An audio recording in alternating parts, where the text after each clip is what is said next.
제가 한사무하고 인연이 돼서 사실 여러 번 강의를 해서 얼굴 아시는 분들도 계시고 처음 뵙는 분도 계시는데 제가 경주에 내려가서 벌써 한 35년 정도 됐어요.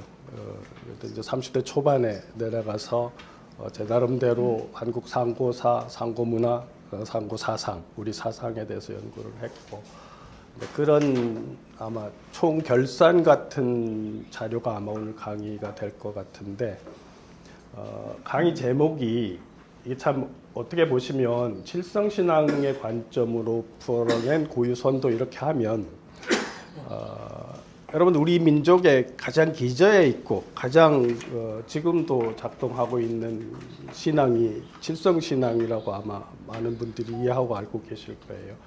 그런데 이제 그 칠성신앙하고 고유선도하고 사실은 직접적인 관련이 있고 그것은 하나에서 두 갈래로 지금 표현되는 양상으로 진행되어 왔다고 할 수 있는데 그 부분에 대해서 제가 오늘 많은 자료들을 가지고 논증을 하고 또 최근에 그 중국에서 2000년대 초반에 중화 문명 탐험 공정이라고 해서 돈을 몇 조 원을 들여가지고 신화시대 전설시대를 역사화하기 위해서 여러분도 아시다시피 요임금의 수도인 요도는 지금 발굴이 상당 부분이 되어 가지고 거의 이제 논문도 나오면서 거의 확정되는 단계이거든요. 이제 그런 발굴 과정에서 우리 민족하고 관련된 굉장히 중요한 자료가 2018년, 19년에 나왔어요. 어떤 자료가 나왔냐 하면 제가 이전에 책에서나 강의를 할 때 우리 민족의 그 중요한 그룹인 환웅 세력이 중원 지역에서 동북 지역으로 올라왔다고 주장을 했었는데 그렇게 주장하는 과정에서 칠성신앙의 흐름도 이제 그 전에 책에서도 얘기하고 강의에서도 많이 얘기했어요. 그런데 오늘 이따 자료에서 보여드리겠지만 중원 지역에서 정주라고 하는 데서 황하 항토를 15m 이상 파고 발굴을 해보니까 칠성이 나왔어요. 근데 그 칠성을 어떻게 만들어 놨냐 하면 독을 구워서 칠성 별자리 크기에 따라서 크고 작은 독을 해서 제단을 만들었는데 그 칠성 제단을 만들어 놨은 거예요. 그게 정주에서 2개가 나왔어요. 현재 18년, 19년에. 그걸 가지고 오늘 이제 중심적인 얘기를 풀어갈 텐데 그거야말로 사실 한민족의 뿌리를 이해할 수 있는 고고학적인 대발견이거든요. 그러니까 중국 사람들이 자신들의 역사 공정을 한다고 엄청나게 노력을 해서 오늘 논지를 보면 결국 한민족의 뿌리를 밝혀주는 아주 중요한 단서를 제공했다고도 할 수 있거든요. 이 강의를 들어가시면 이 책은 뭐 이렇게 한번 보여드리는 거고. 그러니까 오늘 제가 전체적으로 말씀드리고자 하는 거는 사실 앞에서도 말했지만 칠성신앙과 고유선도, 풍류도가 사실은 같은 종교적인 그 출발선에서 분화돼서 이해되고 있다는 걸 설명드릴 텐데 첫 번째로 중원에 있었던 동이 공공족의 핵심 사상이 칠성신앙이고 그 칠성신앙이 풍류도의 뿌리라는 거예요. 지금 동의공공이라고 얘기하는 거를 책을 읽으신 분이나 강의를 들으신 분들은 이해를 할 텐데 지금 환단곡이나 부도지에 나오지 않는 그러니까 역사책 우리가 쓴 기록된 역사책에 나오는 내용으로는 삼국유사에 보면 황룡사 구층탑 쪽에 그 우리 민족의 조상이 동의공공과 관련 있다는 대목이 분명히 나와요. 그래서 오늘은 아마 더 많은 자료들을 가지고 동의공공이 환웅 세력하고 관련된다는 걸 보여드릴 수 있을 텐데 뒤에서 이제 설명을 할게요. 그 다음에 황제계가 중원으로 내려온 이후에는 하늘과 소통하는 문화가 부정되고 인문이 싹트기 시작했다는 자료도 중국 측 자료에 나타나고 있어요. 세 번째는 요임금이 최초의 패도 권력이고 요순 우로 권력 이양은 쿠데타였다는 것이 지금 논증되고 있어요. 그러니까 하나는 이제 전국 시대에 발견된 죽석인이라는 책자가 있는데 그 책자가 전체적으로 그대로 전달은 안 되고 죽석인연이 전달되는 과정에서 당나라 때나 송나라 때나 그 책을 보고 인용했던 내용이 다른 책에 들어가 있어요.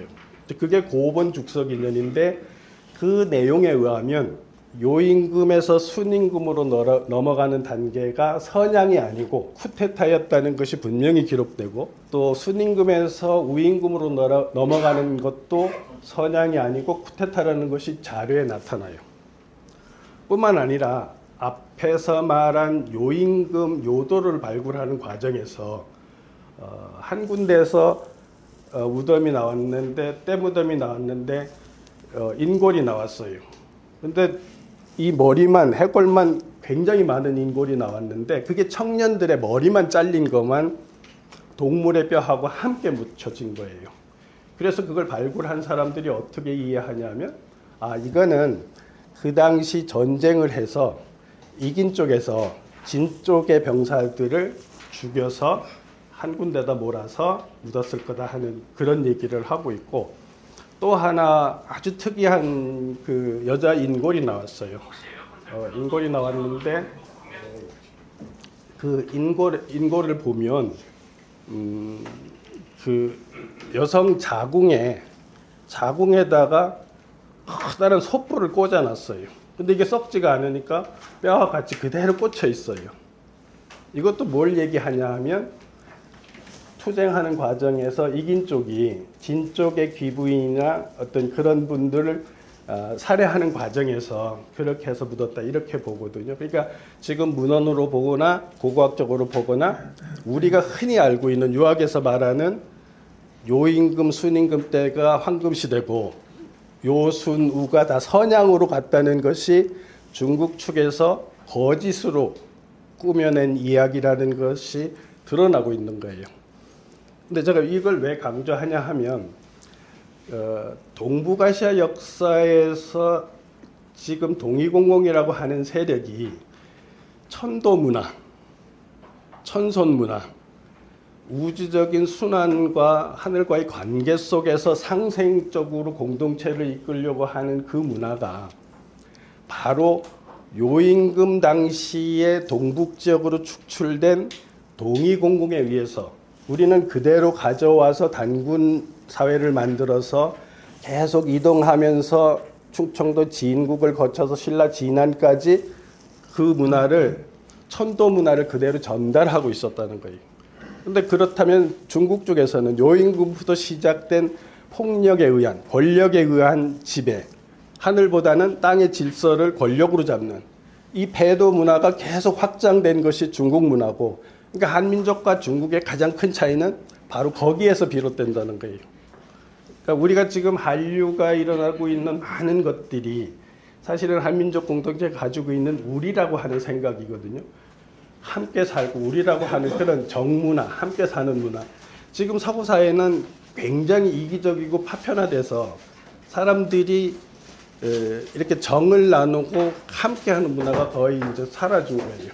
근데 아직도 우리도 많은 MZ들은 서구 문화를 따라가긴 하지만, 그래도 우리가 그런 정문화, 가족문화 이런 것들이 굉장히 발달돼서 그 부분이 사실은 한류가 일어날 때 드라마가 나가서 인기를 얻고 하는데 가장 큰 동기가 됐고, 그러면서 서서히 한국 문화에 대해서 서구 사람들이 관심을 가지고 긍정적으로 바라보고, 이렇게 해서 지금 한류가 엄청나게 세계적인 상황에서 펼쳐지고 있는 상황이 됐다고 볼 수 있는데, 그게 다 천도 문화를 배경으로 한 한민족이 가지고 있는 우리라고 하는 문화, 선적으로 함께 상생하려고 하는 그런 의지들의 문화가 어쨌든 DNA 속에서 계속 이어져 오면서, 그래도 현재적인 시점에서 한민족 공동체의 그런 부분이 가장 많이 남았기 때문에 서구에서 그런 시각을 달리 보고 있다는 거죠.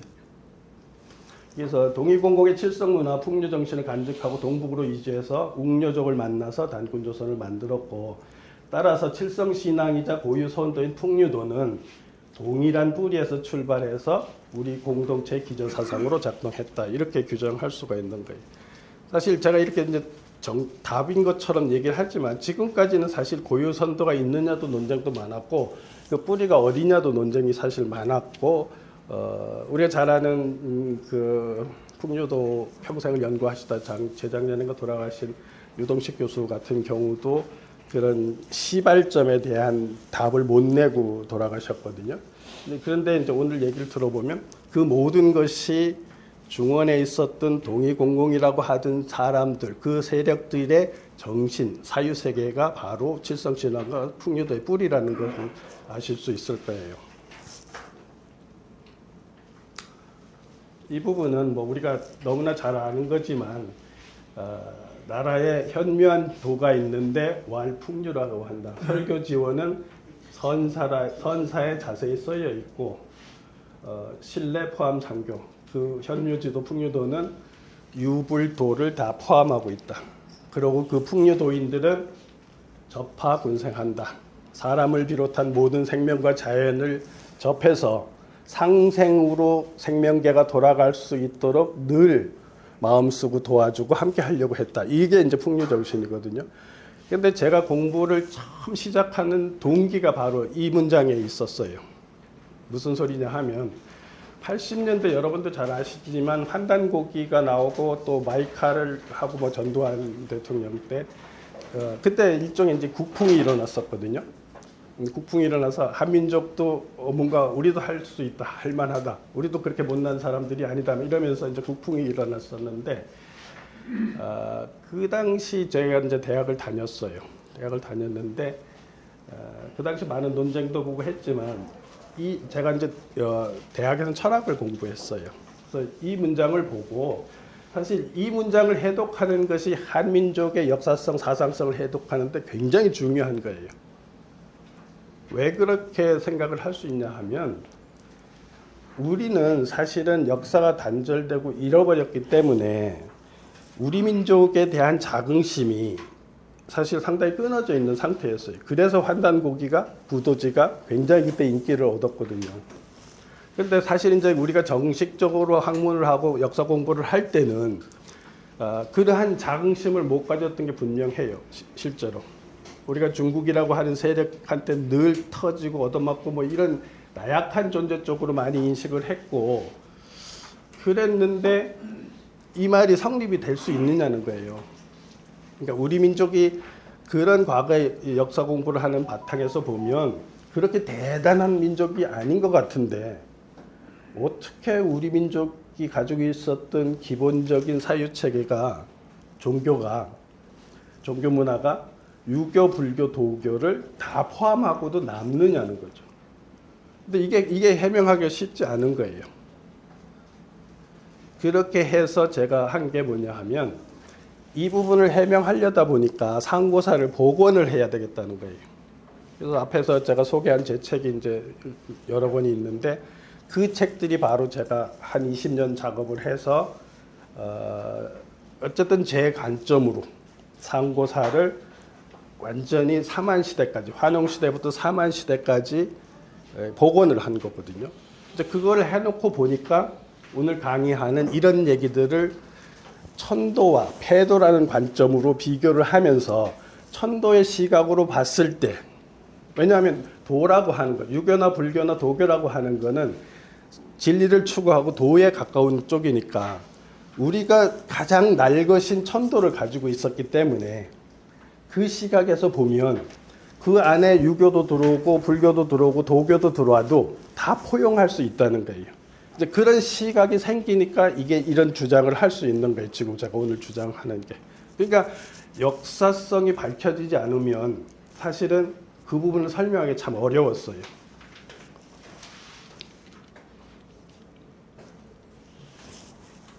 그래서 기존에 뭐 이게 풍류도를 연구하는 사람들의 학자들의 주장을 간단하게 이렇게 잡아보면 도광순 같은 분도 보면 가장 자기들이 연구를 하면서 우리 선도를 연구하면서 힘들고 어려운 게 뭐냐 하면 역사성이나 사상성을 어떻게 규명하지를 못하겠다는 거예요. 그걸 규명해야 뿌리가 해명이 되고 그 반개적인 문화나 이런 것이 다 이제 설명이 될 수 있었던 못했다는 거고 유병덕 같은 경우도 신앙을 토대로 한 풍류 정신이 한민족의 고유 정신이라고는 표현을 했어요. 민영인 같은 경우도 자생적인 고신도라고 표현을 했는데 이 자생적인 고신도를 이해하고 해명해야만이 동아시아 문화사에서 흐름을 설명하고 이해할 수 있다. 뭐 이렇게 이제 어젠다는 해놨는데 이제 본인들도 못하는 거예요. 그다음에 우리가 잘 아는 고려 때 이규보 같은 경우도 우리의 고유한 선풍이 있었다는 거예요. 이게 선풍이 풍류도를 다른 말로 선풍이라 하거든요. 근데 이거야말로 중국과 다른 우리 고유의 문화라고 인식을 했어요. 그러니까 우리가 면면이 우리 풍류도 고유한 선도 이런 것들이 있다고 다 인식을 했는데 문제는 그 뿌리, 기원 이쪽에 대한 정보가 없으니까 그걸 해명을 못했던 거예요. 설명의 논리를 못 만들었던 거죠. 사실 우리가 오늘 지금 여기도 이제 홍익인간이라는 그 플래카드가 있는데 사실 우리가 홍익인간 접합운생이라는 말이 굉장히 좋은 말이고 그거야말로 앞으로 미래에도 전 세계 우리 시민들이 함께 공유해야 될 사상이라고는 충분히 이해를 하는데 사실 젊은 사람한테 홍익인간 접합운생이 우리의 고유의 것이고 굉장히 우수하고 아주 오래전 기원전 2000년부터 그러한 것을 국시로 한 집단이 없다 이렇게 간단하게 설명은 할 수 있는데 그렇게 설명하면 아이들이 그걸 잘 안 받아들여요. 피식 웃어요. 뭐 우리가 뭐 그렇게 잘났다고. 근데 이런 모든 것이 왜 생겼냐 하면 심리적으로 역사를 잃어버렸기 때문이거든요. 그러니까 역사가 되찾아지면서 그 초기 공동체가 가지고 있었던 사유체계가 바로 홍익인간하고 접합운상을 하는 사회였고 그 사회를 우리는 계속 유지하려고 노력했다. 이런 논리적인 역사적인 설명이 있어야 되는데 그게 안 되니까 아이들이 못 받아들였던 거예요.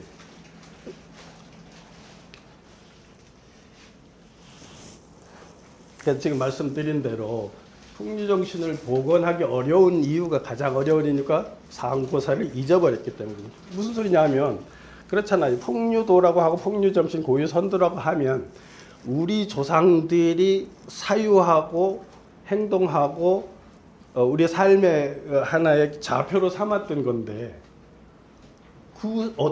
그분들이 누구고 어떤 사람들인지를 모르면 그걸 말할 수가 없었던 거예요. 사실 그러니까 많은 연구자들이 있었어도 기본적인 고대사가 복원이 안 되니까 사실 굉장히 힘들었던 거죠.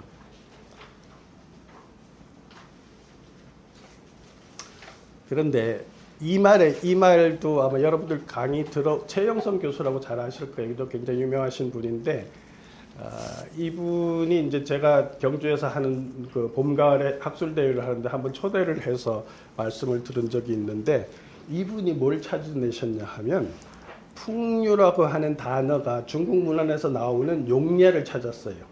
그러니까 풍이나 풍교나 이런 표현들은 좀 나와요. 더 나오는데 풍류라고 하는 개념으로 쓴 용례가 없었어요.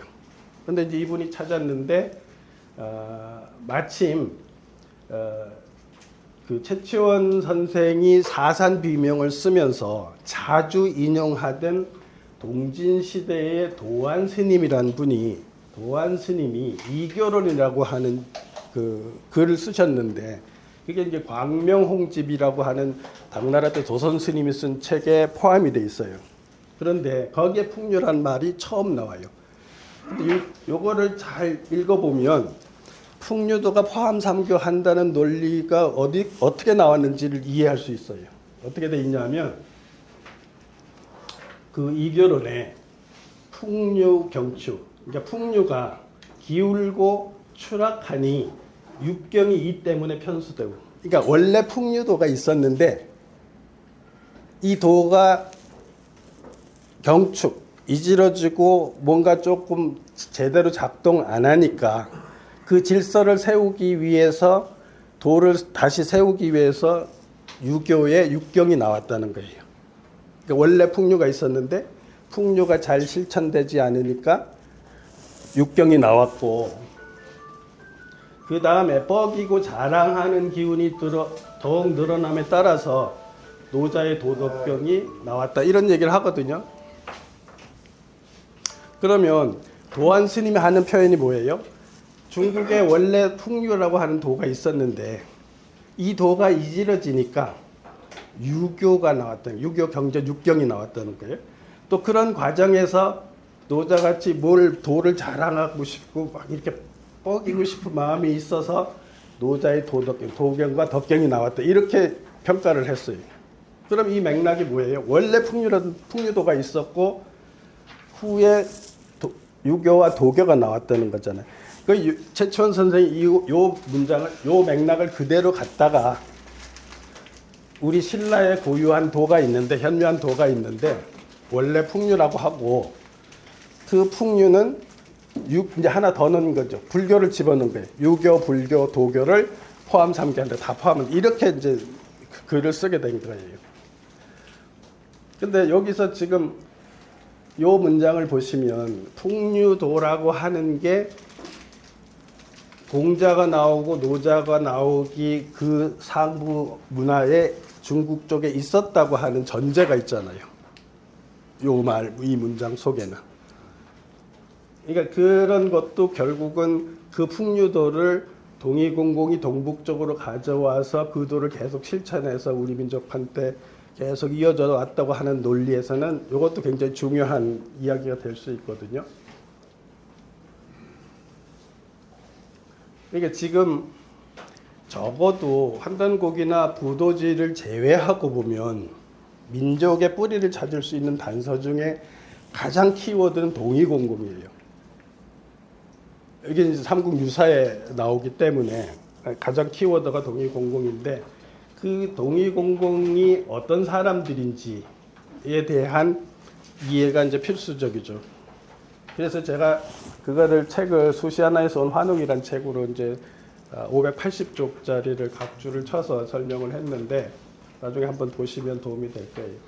사실 지금까지는 많은 그 고유선도, 풍류도 연구자들이 풍류도의 연원이 어딘지 정확하게 모르니까 이런 다양한 주장이 있었어요. 환인부터 잡아야 된다고 하는 그냥 막연한 생각, 또 환웅부터 잡아야 된다, 단군부터 잡아야 된다, 아니다 그냥 고대 제천 행사가 풍류도의 근원이다. 또 신화적 개정일치 시대부터 있어 온 거다.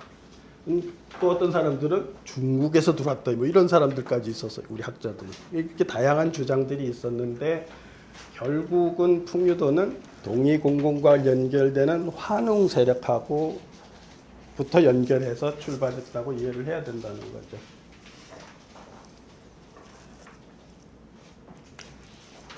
여러 번 보시곤 했지만 저는 이 단서 하나 가지고 사실은 제 연구의 모든 것이 출발했고 이것을 해명하는 연역적으로 해명하는 작업을 지금까지 해왔는데 이제 자장 스님이 남긴 글 중에 있는 거예요.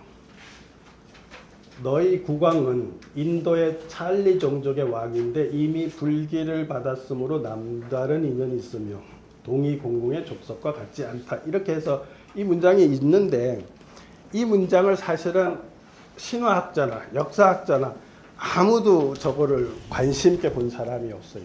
논문 하나 없어요.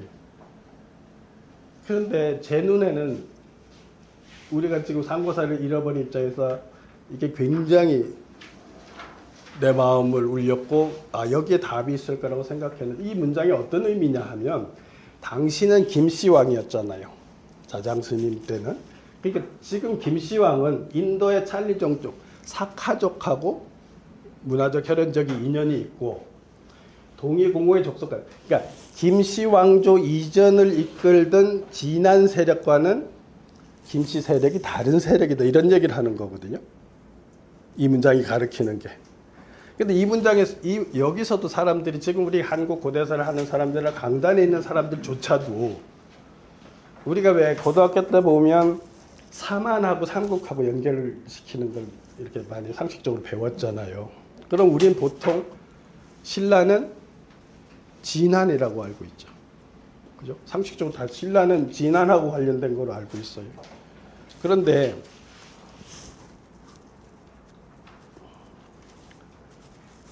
이병도가 삼국 사기를 번역하고 각주를 치는 장면인데 어떤 얘기가 있냐면 요 신라조에 있는 건데 두의 통전에는 그 선조는 본시 진한의 종족인데 그 나라가 백제 고구려 두 나라 동남쪽에 있으며 한 문장이 있어요. 그런데 이거를 이병도가 각주를 어떻게 쳤냐 하면 신라가 진한의 후예인 것처럼 말한 것은 양서 이래의 오전, 잘못 전달된 것을 계승한 거다, 승습한 거다. 신당서하고 구당서, 양서에는 분명히 신라는 변한의 후예라고 나왔다, 이렇게 돼 있거든요. 이거를 강단에서도요, 강단에서 최고의 스승으로 삼는 이병도가 이렇게 각주를 찾았는데 강단에서 이걸 가지고 논문을 안 냈어요, 아직도. 이걸 해명하는 역사 서술이 없어요, 지금도. 제가 이걸 왜 강조하냐 하면 강단에서 역사를 전공한 분들이 이렇게 아주 의미 있고 질문을 해서 해결을 해야 될 논쟁거리가 있는데도 그걸 해결을 안 하고 있다는 거예요. 상고사를 무시하는 건 둘째치고 신라가 진한이냐 변한이냐 하는 논쟁에서 이걸 해명하는, 설명할 수 있어야 되는데 그걸 아직도 안 하고 있다는 거예요. 그거는 어떤 면, 이게 왜 그렇게 되냐 하면 신라 김씨 왕족들은 변한인데 이전에 주도하던 진한 사람들은 동의공국이라는 소리예요, 이 문장이.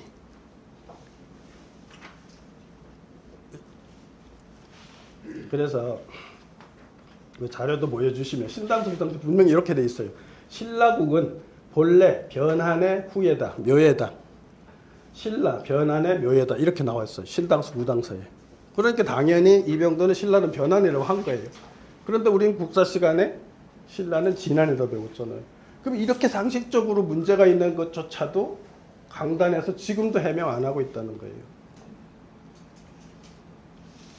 그만큼 우리가 역사 공부를 공동체를 위한 그런 공부보다는 좀 어떻게 보면 자신들의 그런 생존 쪽으로만 이렇게 생각하고 하는 그런 게 좀 안타까운 거죠.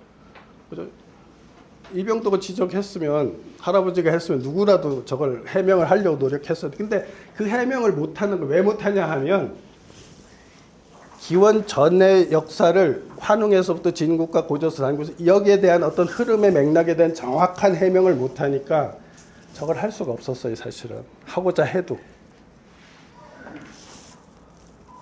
그러면 자장 스님이 남기신 저 말을 믿을 수 있겠냐 하는 거예요. 그 단서 남긴 걸. 그런데 제가 그 믿을 수 있다고 주장하는 내용을 좀 보여드리면, 도선 스님이, 중국의 도선 스님이 당나라 때 속고승전을 썼어요. 그런데 자장 스님이 중국에 3년 유학 갔을 때 실제로 이분을 만났어요. 그런데 그분이 속고승전을 쓰면서 자장전을 썼는데 거기에 이런 표현이 있어요, 앞부분에. 연과 소학, 신의 직난, 독발 항신, 이어세수 사적, 약계주람. 세상에 나온 대부분의 역사책을 거의 다 읽으셨다는 거예요. 뭐 그렇지만 세속에 뭐 별 관심이 없어서 출가했다, 이런 내용인데, 보시면 이것도 질문할 수 있어요. 만약에 도선 스님이 다른 스님들을 평할 때도 그 스님은 역사 공부를 많이 하셨다 이랬으면 그냥 일부 보편적으로 서술한다고 볼 수 있어요. 다른 스님한테는 그렇게 안 썼어요. 그거 무슨 얘기겠어요? 자기가 도선 스님이 자장을 만나고 대화할 때 역사에 해박했다는 걸 기억하는 거예요. 근데 그게 하나 단서가 될 수 있고, 또 정황적 단서를 제가 말씀드리겠는데, 우리가 알다시피 신라의 역사를 제일 먼저 쓴 건 국사라고 썼어요. 근데 거칠부한테 왕이 명을 해서 국사를 썼거든요. 근데 국사를 쓴 해가, 쓰라고 한 해가 545년이에요. 그런데 자장이 태어난 게 590년이에요. 그러면 이게 지금 국사를 쓰라고 명령한 해하고 자장이 태어난 해하고 45년뿐이 안 돼요. 그럼 책을 편집하고 어쩌고저쩌고 한 몇 년 걸렸을 거 아니에요. 그죠? 그러면 국사가 완성되고 40년 남짓 후에 자장 스님이 태어났어요. 근데 우리가 아는 그 정황에서는 신라 조정에서 쓴 국사책이 멸실될 수 있는 역사적 사건이 없어요. 그 40, 50년 내에는 적어도. 거기다가 자장스님 집안이 그 화백회의 6인에 참가할 수 있는 귀족이었어요. 그건 뭐냐면 권력 서열이 10등 안에 들었다는 거예요. 자장 가문이.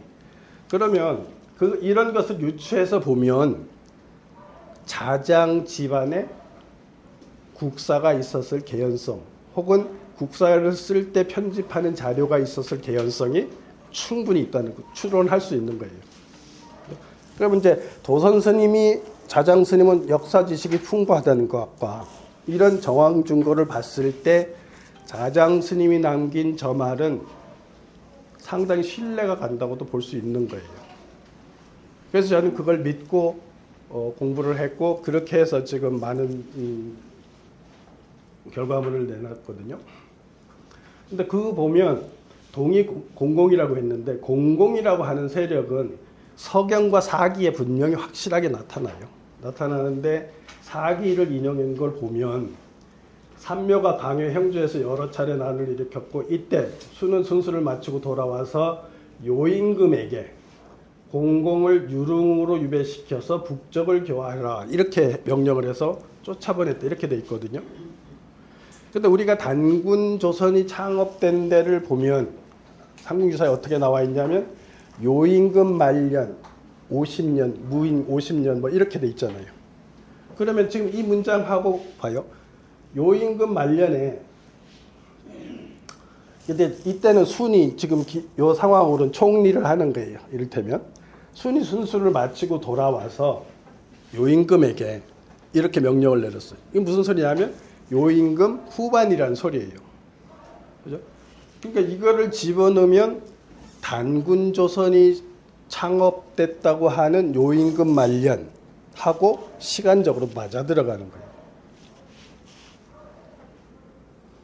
그래서 이건 중국 사회과학원에서 나온 지도예요. 그럼 그 지도에 분명히 공공은 여기에 살던 사람들로 돼 있어요. 중원에 살던 사람들로 돼 있다. 그러니까 요의 평양이 어디 있냐 하면 요점에 있거든요. 수도 평양이. 그러니까 이 부분 중원에 살던 세력들이 요임금 때 다 사방으로 추방되는 거예요. 그게 제가 말하는 요임금이 그때부터 무력으로 다른 부족을 추방했다는 거예요. 힘으로 공동체를 지배하기 시작했다는 거예요.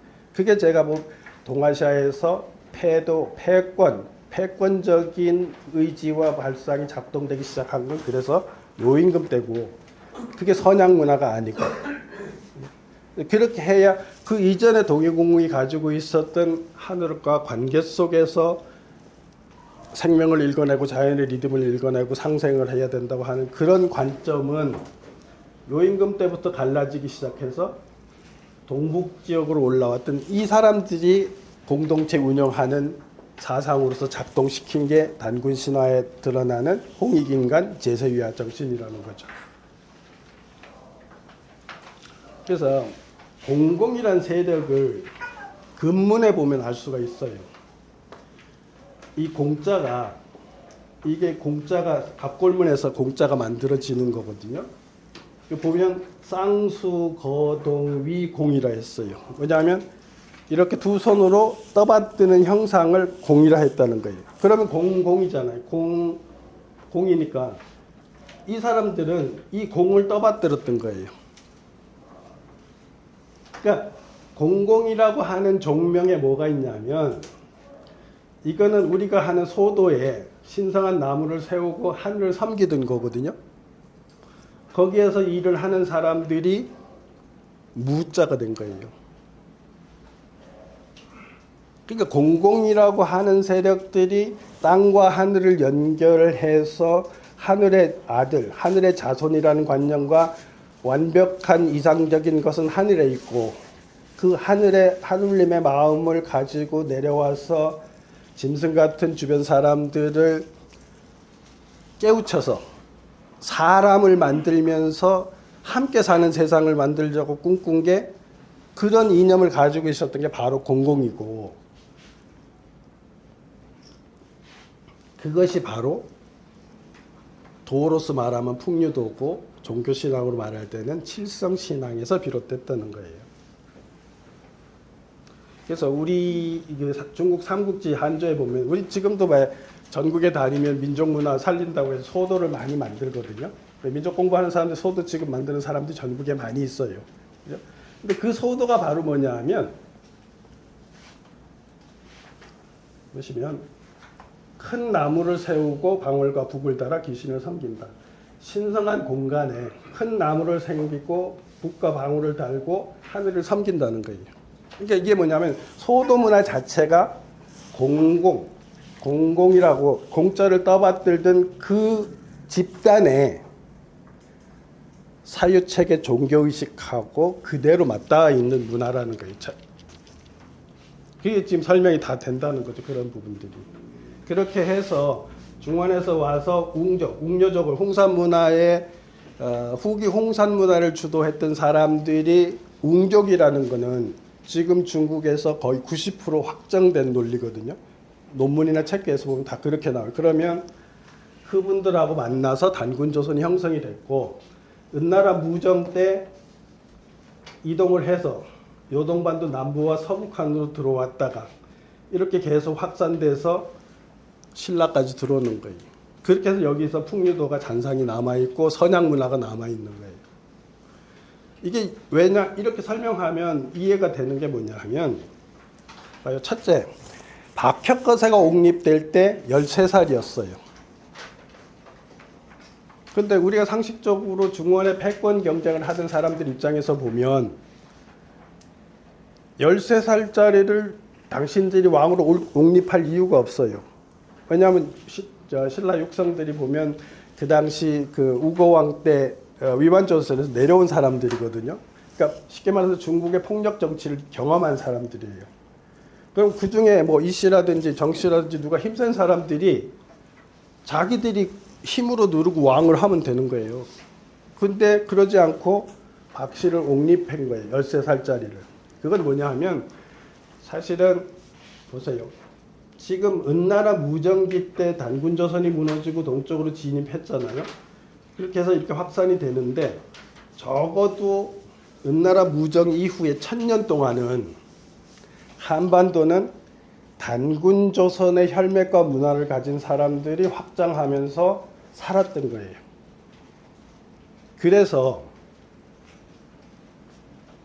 중국 쪽에서 우리가 잘 아는 전국시대에 중국에 피 터지게 싸우잖아요. 그리고 그 당시 중국에서 태어났으면 20살, 평균 20살도 못 살 정도로 워낙 전쟁가 심했는데 우리는 지금 기록상으로나 고고학상으로 해서 전국시대나 춘추시대나 이 한반도에서는 전쟁을 하지 않았어요. 삼국지 기록에 어떤 기록이 나와 있냐 하면 마한에는 54개국이 있는데 전체 왕을 진왕이라고 한다. 그런데 54개국 사람 수장들이 모여서 왕들이 모여서 진왕을 뽑는다 이랬어요. 무슨 소리냐면 귀족 공화정과 같은 시스템이었어요. 그러니까 그 사만을 이야기하고 있는 중국 기록에 지금 54개국이라고 할 때 사만 전체는 72개국이에요. 한반도 중남부 전체가. 그러면 거의 지금의 몇 단위 정도거든요. 한 왕이. 그런데 서로 안 싸웠다는 거예요. 이게 기록상 나와 있는 거예요. 전쟁을 안 했다는 거예요. 그 왕들이 모여서 전체의 왕을 뽑았다는 거예요. 진왕을. 그 무슨 소리? 전국 시대에는 패권 전쟁이 극에 달해서 서로가 죽이고 살리고 하는 그 난리통에도 한반도는 평화롭고 서로 상생하고 서로 침범하지 않고 살았다는 거예요. 그 문화, 왕을 추대하던 문화, 왕을 선양하던 문화, 그게 진한으로 들어와서 그 문화의 혈맥을 가지고 있었던 박씨 집단을 추대하는 게 바로 화백회의를 통한 선양이었다는 거예요. 이렇게 놓고 보면 우리가 상식적으로 질문하고 대답해 보면 이해 안 가는 게 있어요. 신라가 박석김이 돌아가면서 거의 1000년을 하잖아요. 그런데 다른 어느 나라에서 임금이 바뀌었는데 전왕조 애들하고 껴안고 같이 사는 거 봤어요? 그 왕족들을 다 처단하거나 추방하거나 다 그런 식으로 하잖아요. 근데 이게 신라라는 독특한 정치가 생긴 원인 자체가 화백과 선양 문화가 한반도 중남부에서 1000년간 유지되던 그 유습의 문화가 신라에 있어서 삼국 사기를 보시면 신라전을 보면 왕을 뽑을 때 보면 어쨌든 형식상 국인이 추대했다, 국인이 추대했다, 국인이 추대했다, 화백 회의를 통해서 추대 이런 표현이 계속 나와요. 마지막까지. 그게 우리가 다툼보다는 함께 공존을 하려고 했던 그 면면이 이어져던 그 정신이 있었기 때문에 신라에서 그랬고, 그게 이제 우리가 잘 아는 묘청의 난까지는 어느 정도 그 선풍이 풍류 정신이 사회 엘리트층한테 학습이 되고 그러한 마음으로 공동체를 운영해야 된다는 정신이 살아 있었어요. 근데 이제 서경 천도 운동이 끝나면서 그 당시 김부식이 왕명 없이 이제 쉽게 표현 풍류인들을 고유 사상을 가진 엘리트들을 1200명을 죽였거든요. 그렇게 해서 풍류 정신을 가진 사람들이 국가 공동체를 이끄는데 등장 못하도록 한 거예요. 그렇게 해서 그 이후로는 유교 엘리트들이 계속 1000년을 한반도를 지배한 거예요. 어떤 면에서. 그러다 보니까 우리의 고유 정신을 이을 사람들이 없었은 거예요.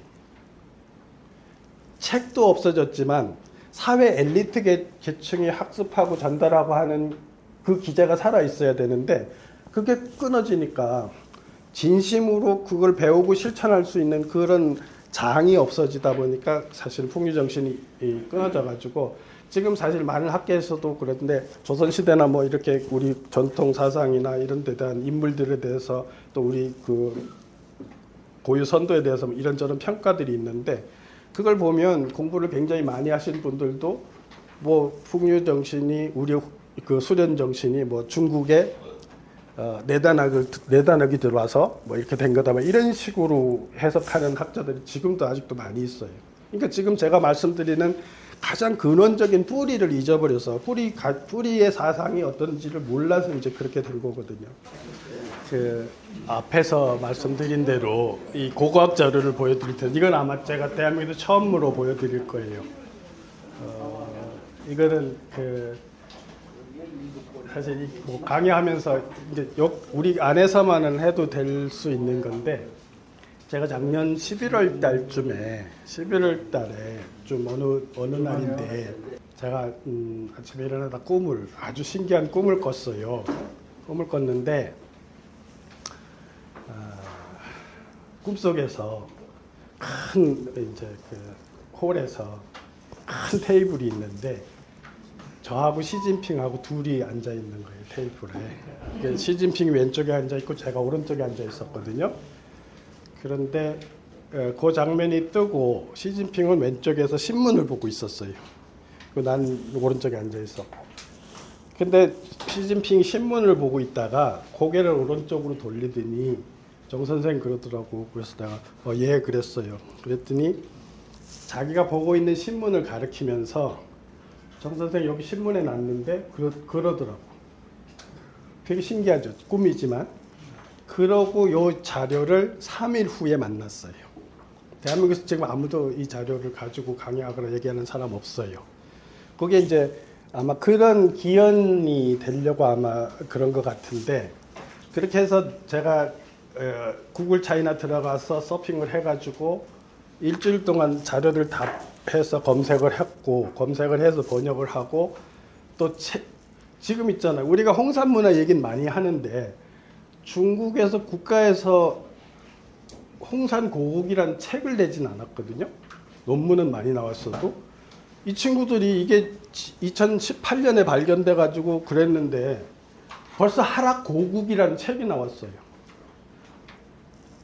하도 황하가에 있었던 옛날 고국이라고 하락 고국이라는 책을 냈어요. 그래가지고 이게 책을 구입할 수가 없잖아요. 그래가지고 제가 대만 쪽에 들어가서 책을 주문해가지고 5만 원을 주고 샀어요. 그래서 지금 사놨거든요. 그러니까 그 내용은 그 보고서가 거의 다 들어 있어요. 근데 어쨌든 이 자료가 기원전 3,300년 전의 자료인데 이거 보셔요. 북두 칠성이잖아요. 근데 이게 지금 우리가 육안으로 봤을 때 별의 밝기하고 같이 이걸 해놨어요. 항아리를 묻었어요. 도건이라고 하는 항아리를 묻었는데 그대로 묻었어요. 근데 왜 우리 그 광주 밑에 가면 운주사라고 있죠. 운주사 가면 왜 칠성 해놨죠. 그 보면 칠성 동그랗게 하는데 크기가 다르죠. 그와 같이 자기들도 그 보이는 항성의 밝기에 따라서 해놨는데 항아리를 이렇게 해놓은 거예요. 이게 18년에 발견된 거예요. 쌍괴수 유지 발현적 도권 파방 출적 북두 구성 도안 이렇게 돼 있어요. 이게 이제 5,300년 전. 그래서 제가 이제 이 자료를 가지고 이걸 만들었거든요. 여기를 보시면 이게 나오게 된 배경이 2000년대 초반에 중화문명 탐원 공정이에요. 그때 제가 오마이뉴스인가 기자도 만났었는데 그 당시 중국에서 몇 조 단위를 공약을 해서 중화문명을 만년으로 끌어올려야 되니까 신화시대에 고고학적 유물이 나올 만한 데는 다 파봐라 이렇게 된 거예요. 그게 이제 집중적으로 제일 먼저 한 데가 요임금 수도인 요도를 판 거예요. 도사라고 하는 지역인데 그렇게 해서 그건 지금 다 논문이 다 나와서 그건 우시라가 지금 잘 정보를 정리하고 있는데 어쨌든 그 확정적으로 한 거예요. 그러면 지금 평양이 여기거든요. 평양이 여기인데 지금 황하가 이렇게 내려오는 거예요. 아까 보면 공공이 여기 살았다 했잖아요. 지도에 중국 역사 지도집에 그렇게 나왔잖아요. 공공이 여기 있다고 나와 있잖아요. 그런데 지금 여기서 칠성이 하나 나오고 여기서 칠성이 나온 거예요. 이 거리는 100km도 안 돼요. 두 개가. 그건 뭘 말하냐 하면 저 당시 황하가의 소국에는 칠성재단이 거의 다 있었을 개연성이 높은 거예요.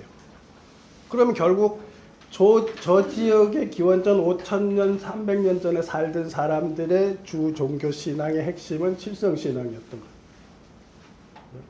그럼 한민족이 지금 가장 기충 신앙으로 우리 엄마 아버지들이 우리 할머니 엄마들이 새벽에 일어나서 장독대에 물 떠놓고 우리 잘 되라고 빈 그게 다 칠성님한테 빈 거거든요. 근데 그게 있잖아요. 제가 대학을 갈 때 우리 어머니가 매일 목욕제기하고 그걸 했대요. 그런데 그 얘기를 한 15년 후에 하더라고. 이게 우리 어머니들은 참 대단한 덕이 있던 분이에요. 그걸 자랑하고 뭐 한 게 아니고 자기는 그냥 그거를 그냥 자식 위해서 기도한 거예요. 난 몰랐거든 전혀. 아주 뒤에 어떤 얘기를 하다가 너 그때 그럴 때 내가 목욕제기하고 매일 정한서 떠놓고 빌었다고 그러더라고. 바로 그 문화가 지금 자료적으로 나타났을 때 가장 빠른 게 동북아시아에서 바로 지금 여기 칠성이 나온 거예요. 여기서. 근데 지금 책은 이렇게 나왔어. 하락고국이라고. 그러고요. 같이 나온 것 중에 이게 뭐냐 하면 옥으로 만든 그 누에예요. 옥으로 만든 누에예요. 무슨 소리냐 하면 그래서 이 사람들이 이거를 실크의 흔적을 찾으려고 저길 나온 데를 흙을 갖다가 염기를 파보고 했는데 처음에는 못 찾았어요. 근데 포기하지 않고 다시 시도를 해가지고 찾은 게 뭐냐면 실크 섬유하고 관련된 화학적인 그 잔상을 찾아냈어요. 그건 뭐예요? 벌써 기원전 5,300년 전에 지도자들은 실크로 옷을 해입을 수 있었다는 거예요. 사실 요새 우리가 고고학적 자료를 보면 우리는 과거로 시간이 지나가면 몇천 년 지나가면 다들 바보들 멍청하고 그냥 옷도 없고 뭐 이런 사람들이 원시인들이 사는 것처럼 생각하는데 그게 아니었다는 거죠. 그래서 이 사람들은 표현을 앙소고국이라고도 해요. 여기 앙소천이라고 해서 앙소문화 그러기도 하고 여기 지금 하락고국이라고 하는데 요 쌍계수 지역이 요 하락고국의 수도였을 거다 그래가지고 도읍유지다 이렇게 표현하고 있어요. 그래서 이 사람들 예? 복주 정도 되나요, 우리가? 여기가 정주예요, 정주. 예. 낙양 동쪽에, 낙양 동쪽에 정주. 예. 그래서 이 사람 또 무슨 표현을 하하 문명의 근원이다 이렇게 표현을 합니다. 그런데 여러분 있잖아요. 이게 동이공공이 되는 거를 이제 내가 뒤에 가서 또 설명을 할 텐데 동이족이 여기 있었다는 흔적이 나와요. 지금 여기 점을 찍어 놓은 데가 이 무덤에서 이렇게 발견이 됐어요. 이 사람 인골이거든요. 근데 강가에서 나는 조개 껍질로 도형을 만들었는데 용하고 호랑이를 만들었어요. 근데 이게 기원전 4,500년 전이에요. 지금으로부터 6,500년 전인데 요거를 발굴한 팀에서 뭐라고 얘기를 하냐 하면 저거는 치우천왕의 무덤일 거라고 얘기해요. 우리가 얘기하는 게 저 사람들이. 그럼 지금 우리가 여기서 뭘 볼 수 있냐면 지금 이렇게 보면 이미 동이들이 기원전 4,500년 전에 이들 지역에서 활동할 수 있었다는 거예요. 근데 그거는 뒤에서 제가 지도를 가지고 더 잘 설명을 해드릴게요. 지금 북두칠성이거든요. 근데 이게 다 두 개 다 어떠냐면 재단의 북두칠성 만드는 방향이 똑같아요. 그 꼬리 두 병이 다 북쪽을 향하고 있어요. 동지를 향하고 있어요. 시간을 해보니까 동지의 축을 맞췄더라는 거예요. 그럼 뭐냐 하면 동지의 새해가 뜨는 거를 기념해서 공동체에서 재정일지 수장을 비롯해서 의례를 했다는 걸 알 수가 있어요. 그 두 개가 다 똑같은 방향을 가리키고 있더라는 거예요. 그래서 제가 책을 읽고 대충 그려본 건데 발굴한 데 보니까 이렇게 성도 쌓더라는 거예요. 담장이 370m 정도 되고 뒤에는 이렇게 물을 이렇게 넣고 해서 앞에 전이 있고 뒤에 이제 그러니까 여기 이게 곡물을 보는 데고 여기는 이제 잠자는 데고. 그러고 성도 옹성으로 해놨더라는 거죠 벌써. 그러고 요 성 앞에 제단을 만들어놨대요. 근데 재밌는 거는 요 칠성의 요 첫째 별의 다섯 번째 가면 북극성이죠 우리가 알기로. 그죠? 근데 거기에다가 사슴을 하나 묻어놨다는 거예요. 근데 요 북극성 자리거든요. 근데 이 사람들 해석을 어떻게 하냐면 의례를 할 때 대정일지 수장이 여기에 딱 앉으면 자기는 사슴을 타고 앉는 게 되는데 그럼 자기 북극존자가 되는 거예요. 그러니까 북극존자하고 하늘의 중심하고 소통하는 자. 우리가 단군신화에서 하늘님의 뜻을 받고 내려온 자, 천명을 받은 자, 하늘과 소통하는 자 이런 개념이 이미 여기에 다 있더라는 거예요. 이렇게 칠성하고 이렇게 돼 있고 이게 뭐 다른 이게 두 개가 나올 하나는 쌍계수 유지, 하나는 청태 유지예요. 근데 두 병이 다 북쪽을 향하고 북두 동지하고 연결돼 있다는 내용이 나오고 그래서 이 사람들 그 발굴 담당자들하고 뭐 이렇게 하는 말을 제가 그 기사에서 채록한 건데 하락국의 도움 유지로 공표를 했고 방의 주인은 항상 아까 말한 미록 사슴 위에 하고 있는 형상으로서 모든 불확시적 구성원을 향해서 자신은 천상의 중심과 지하에 호응하는 왕자라는 것을 선포하는 듯하다. 그러니까 지금 공짜 계속 얘기하잖아요. 공짜, 그죠? 우리는 소도의 신성한 공간에 나무를 세워놓고 하늘을 섬기던 사람들이에요.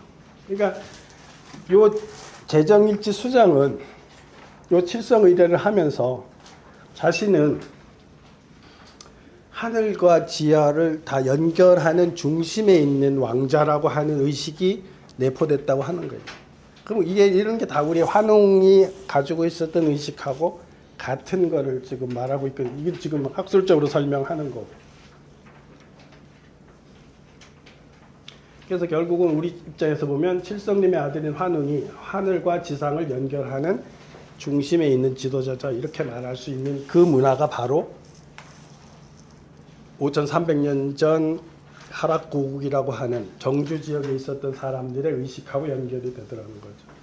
이런 표현도 있어요. 방실의 주인은 최고의 지일 뿐 아니라 숙련된 무술과 천문가로서 고국의 수령이며, 이게 재정일지 수장인데 그는 늘 하늘과 땅을 연결하는 중심에 있는 사람이라고 생각했다는 거예요. 그게 우리 단군 신화의 그 틀하고 다 똑같은 거예요. 그래서 이런 것도 보시면 이 도자기가 5,300년 전에 만든 거예요. 잘 만들었죠, 그죠? 이게 아까 말한 오구로 그 쌍계수 유지에서 나온 거예요. 하나 찍을게요. 저 누에 관심이요. 누이라고 하는 뭐 말도 하죠. 누에에서 누이가 나왔다고. 여자가 양잠을 하잖아요. 그런 말도 있어요. 누에에서 누이가 나왔다. 청태유지도 같은 표현을 해요. 이제 두 유적은 100kg도 안 되고 9개 도건으로 비행을 만든 북두성의 유적을 나타냅니다.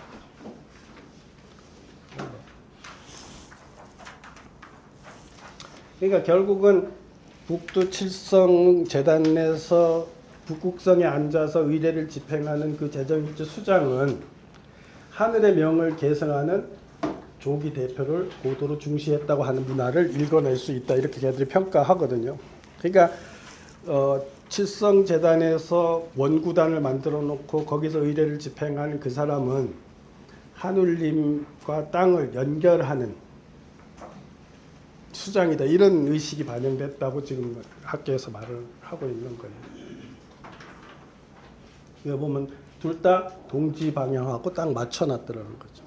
그러니까 이 재단의 용도가 하늘에서는 북극성을 중심으로 칠성이 사계절을 집행하며 돌아가고, 땅에서는 태양이 떠오를 때 동지에서 시작해서 해가 컸다가 다시 동지에서 시작하잖아요. 그걸 맞춰서 의례를 했다는 걸 알 수가 있는 거예요.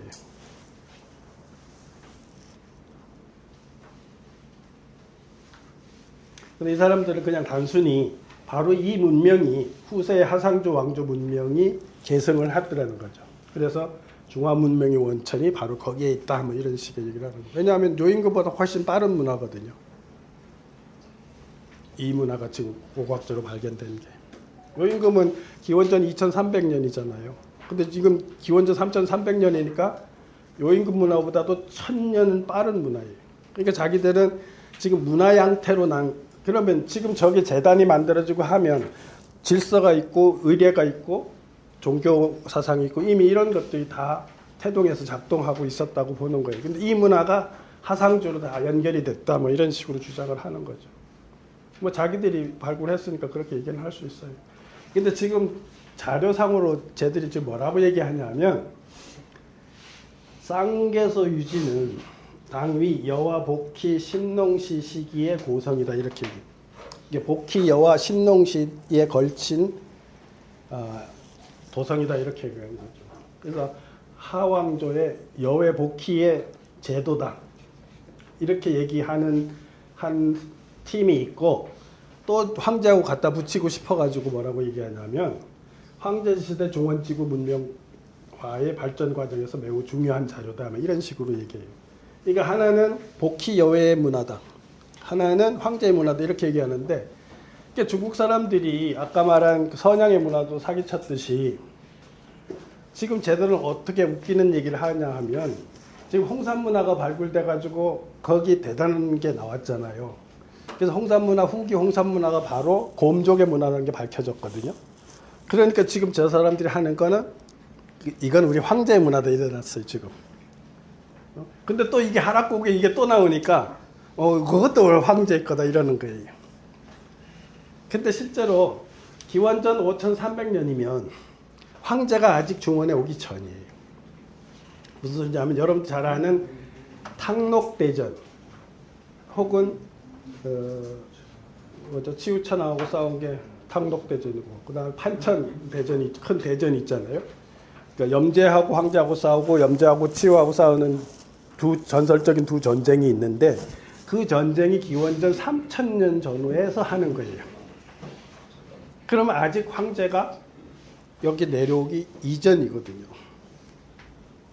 그러니까 복희 여외 문화 쪽으로 연결하는 게 맞고, 중국의 한서에 보면 고금 인표라고 해서 복희 여외부터 쫙 그 전설적인 인명에 대해서 순서대로 쭉 시대를 이렇게 나열해 놓은 게 있어요.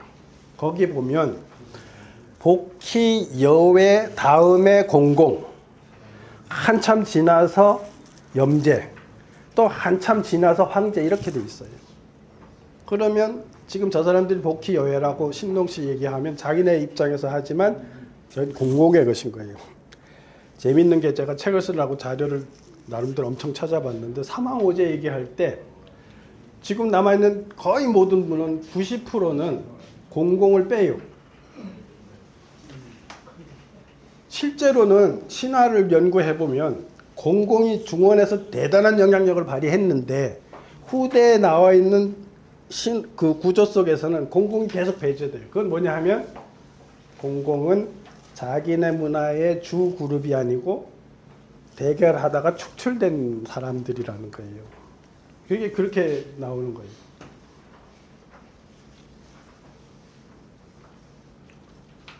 그러니까 또 맞죠? 공공이 여기 있다고 자기네 사회학원 지도에서 했잖아요. 지금 여기서 나왔잖아요.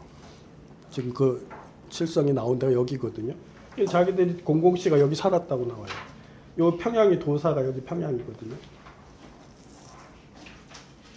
그럼 아까 사기나 서경에 의하면 이 사람들이 요 임금 말년에 북경 지역으로 이주를 한 거예요. 여기 제가 답사도 갔다 왔는데 공공성 유지라고 발굴을 북경대학교 역사학교에서 했어요. 신석기 시대 자료로 해서 발굴을 했는데, 그러니까 여기서 산을 넘어가면 홍산문화거든요. 그럼 여기서 이들이 만나서 형성된 것이 단군 사회라는 거예요. 그러니까 여기서 이주해온 세력과 여기 있는 제지 세력이 만나서 단군 사회를 만들었다. 그러면 이주해온 한웅 세력과 제지 세력인 웅녀 세력이 만나서 단군 조선이 됐다는 말도 이렇게 하면 성립이 되잖아요.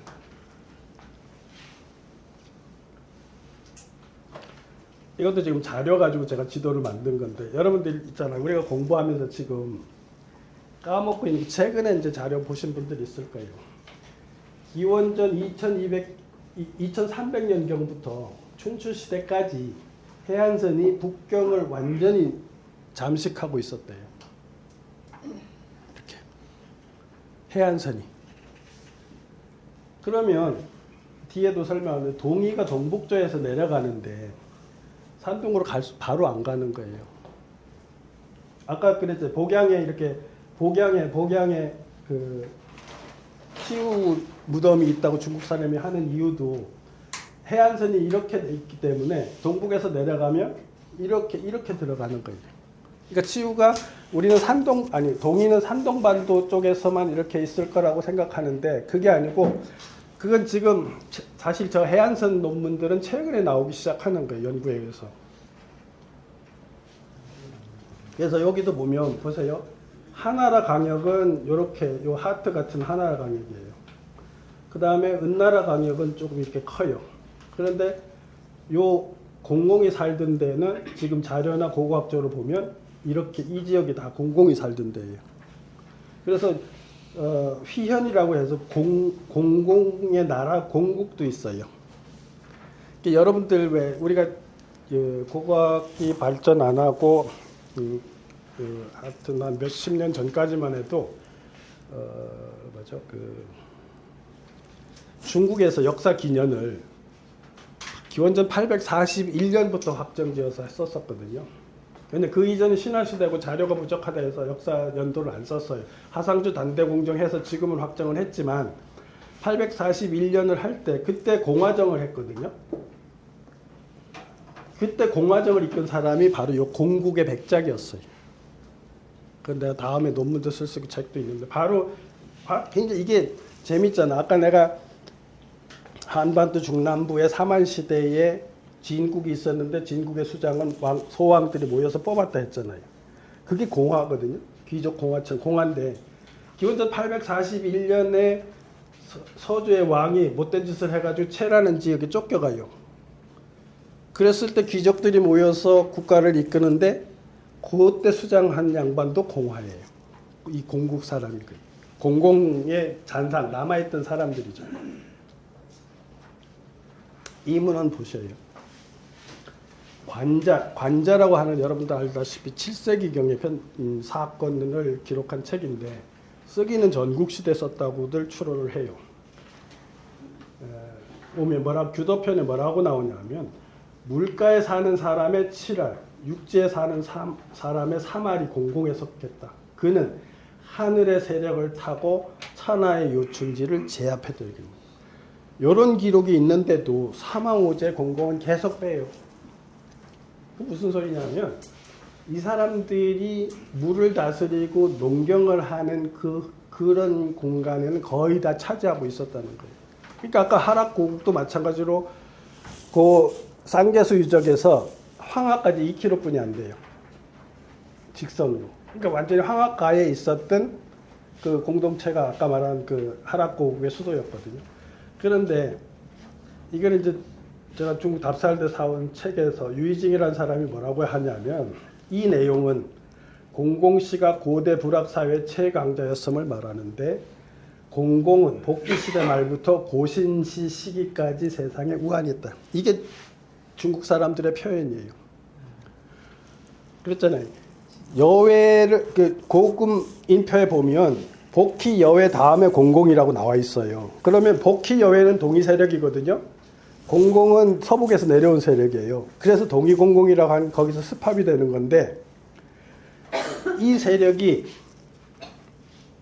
복기시대 말도 고신시 시기까지 세상에 자기들 지금 염제 황제 후손이라고 하는 자기들 입장에서 봤을 때는 늘 껄끄럽고 마음대로 하기 힘든 그런 세력이었다고 고백하는 거예요.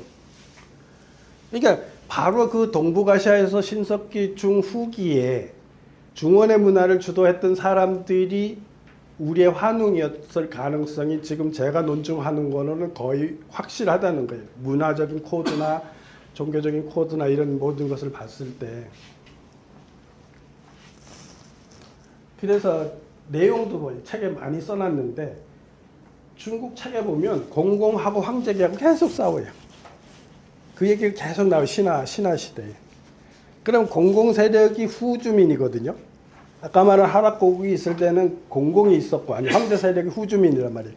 황제가 중원에 들어와서 기반을 닦으려고 하니까 선주의 종교적인 사상과 상생의 문화를 가지고 있었던 그런 의식을 가지는 사람과 우리가 공자는 있잖아요. 이 공자는 우리가 공업할 때도 쓰죠.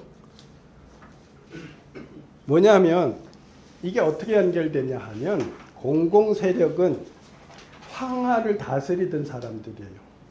우리가 잘 아는 우임금 이전에 곤 이전에 황하를 다스리던 사람들이에요. 그래서 이 사람들은 뭘 했냐 하면 황하가 넘치면 둑을 쌓았어요.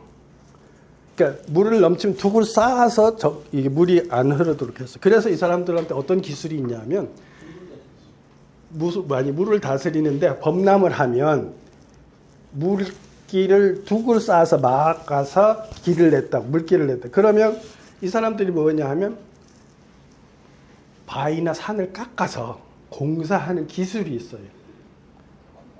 그리고 물을 다스리는 농경의 어떤 기술들, 수로하고 관자 이런 기술들이 있던지 이게 뭐냐면 우리가 환웅 신화에서 단군 신화에서 지상천국을 만드는 하늘의 뜻을 가지고 와서 땅을 이롭게 하는 그 정신이 있었던 사람들일 거예요. 종교만 가지고 있었던 게 아니라 실제로 땅에서 좋은 공동체를 이끄는 기술이 개발됐던 사람. 지금 우리가 한류가 문화적으로도 가지만 기술적으로도 세계 상위잖아요. 군사력 지금 뭐 4위라고 하고 지금 군사 뭐 미사일 뭐 온갖 지금 비행기까지 해서 엄청 팔아먹잖아요.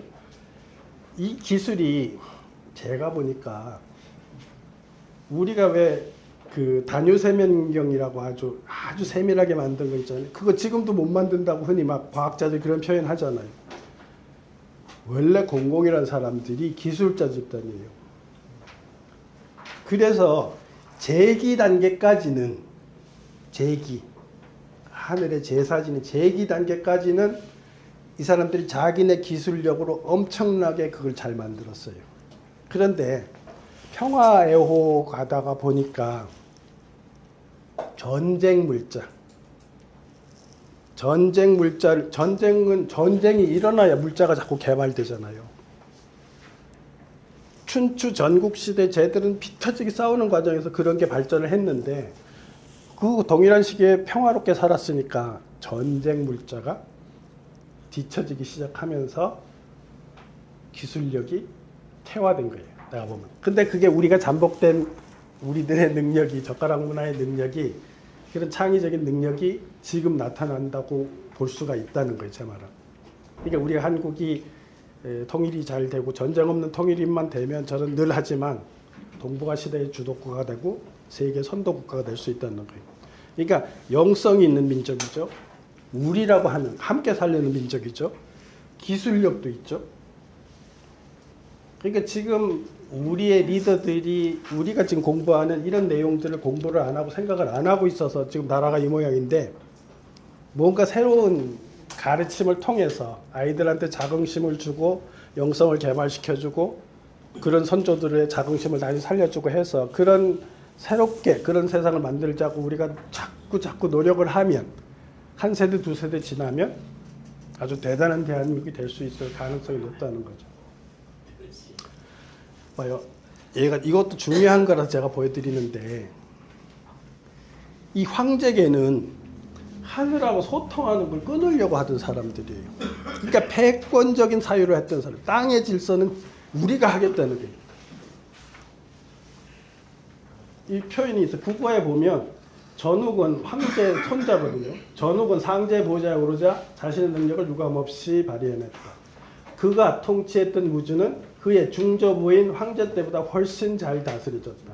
그가 상제에 오르고 나서 맨 처음 착수했던 대사업은 대신인 중과 여를 시켜서 천지간에 놓여있던 이 통로를 끊는 거다.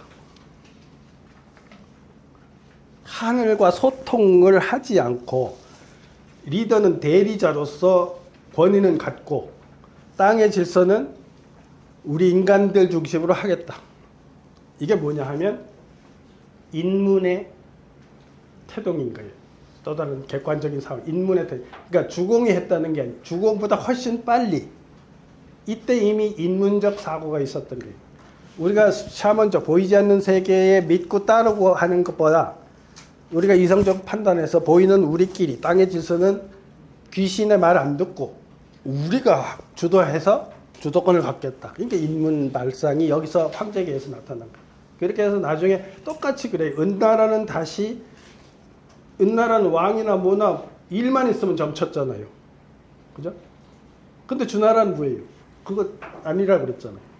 그래서 주공이 인문을 키우는 거예요. 그럼 주공이 인문을 키우는 인문 정신을 키우는 그 뿌리는 사실은 이미 황제 손자 전설 시대에 이미 일어났는데 그건 뭐냐? 하늘하고 소통하는 그런 문화를 단절시켰다는 거예요. 왜냐하면 우리가 봐요. 우리가 아까 말한 사만 때 소국이 72개였어요. 그럼 다 왕이 있어요. 그럼 각 왕마다 하늘하고 소통하면서 정치를 하거든요.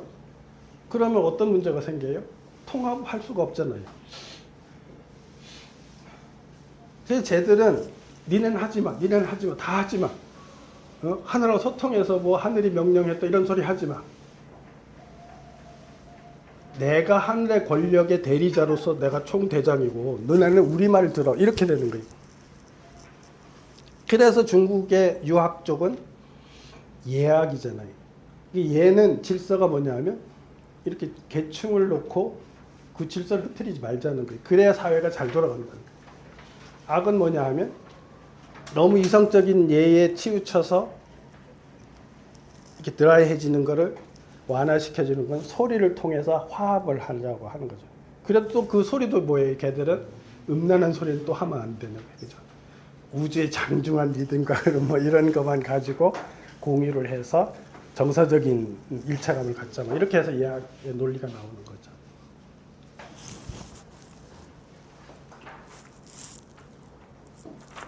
그래서 이제 동의 공공이란 개념을 제가 이제 확정해서 설명하는 논리가 이제 개발이 됐어요. 천산에서 내려온 공공족과 동북에서 내려온 동의가 중원에서 만나서 동의 공공이 탄생을 했고, 다시 동북으로 이주해서 하가점 하충문화, 즉 단군조선이 탄생했다, 이렇게 볼 수 있는데, 동북에서 내려온 사람은 구렁이 토템족이에요. 서북에서 내려온 사람들은 천신족과 칠성족입니다. 그 두 문화가 합쳐진 게 우리 한민족의 가장 기축 문화인 거예요.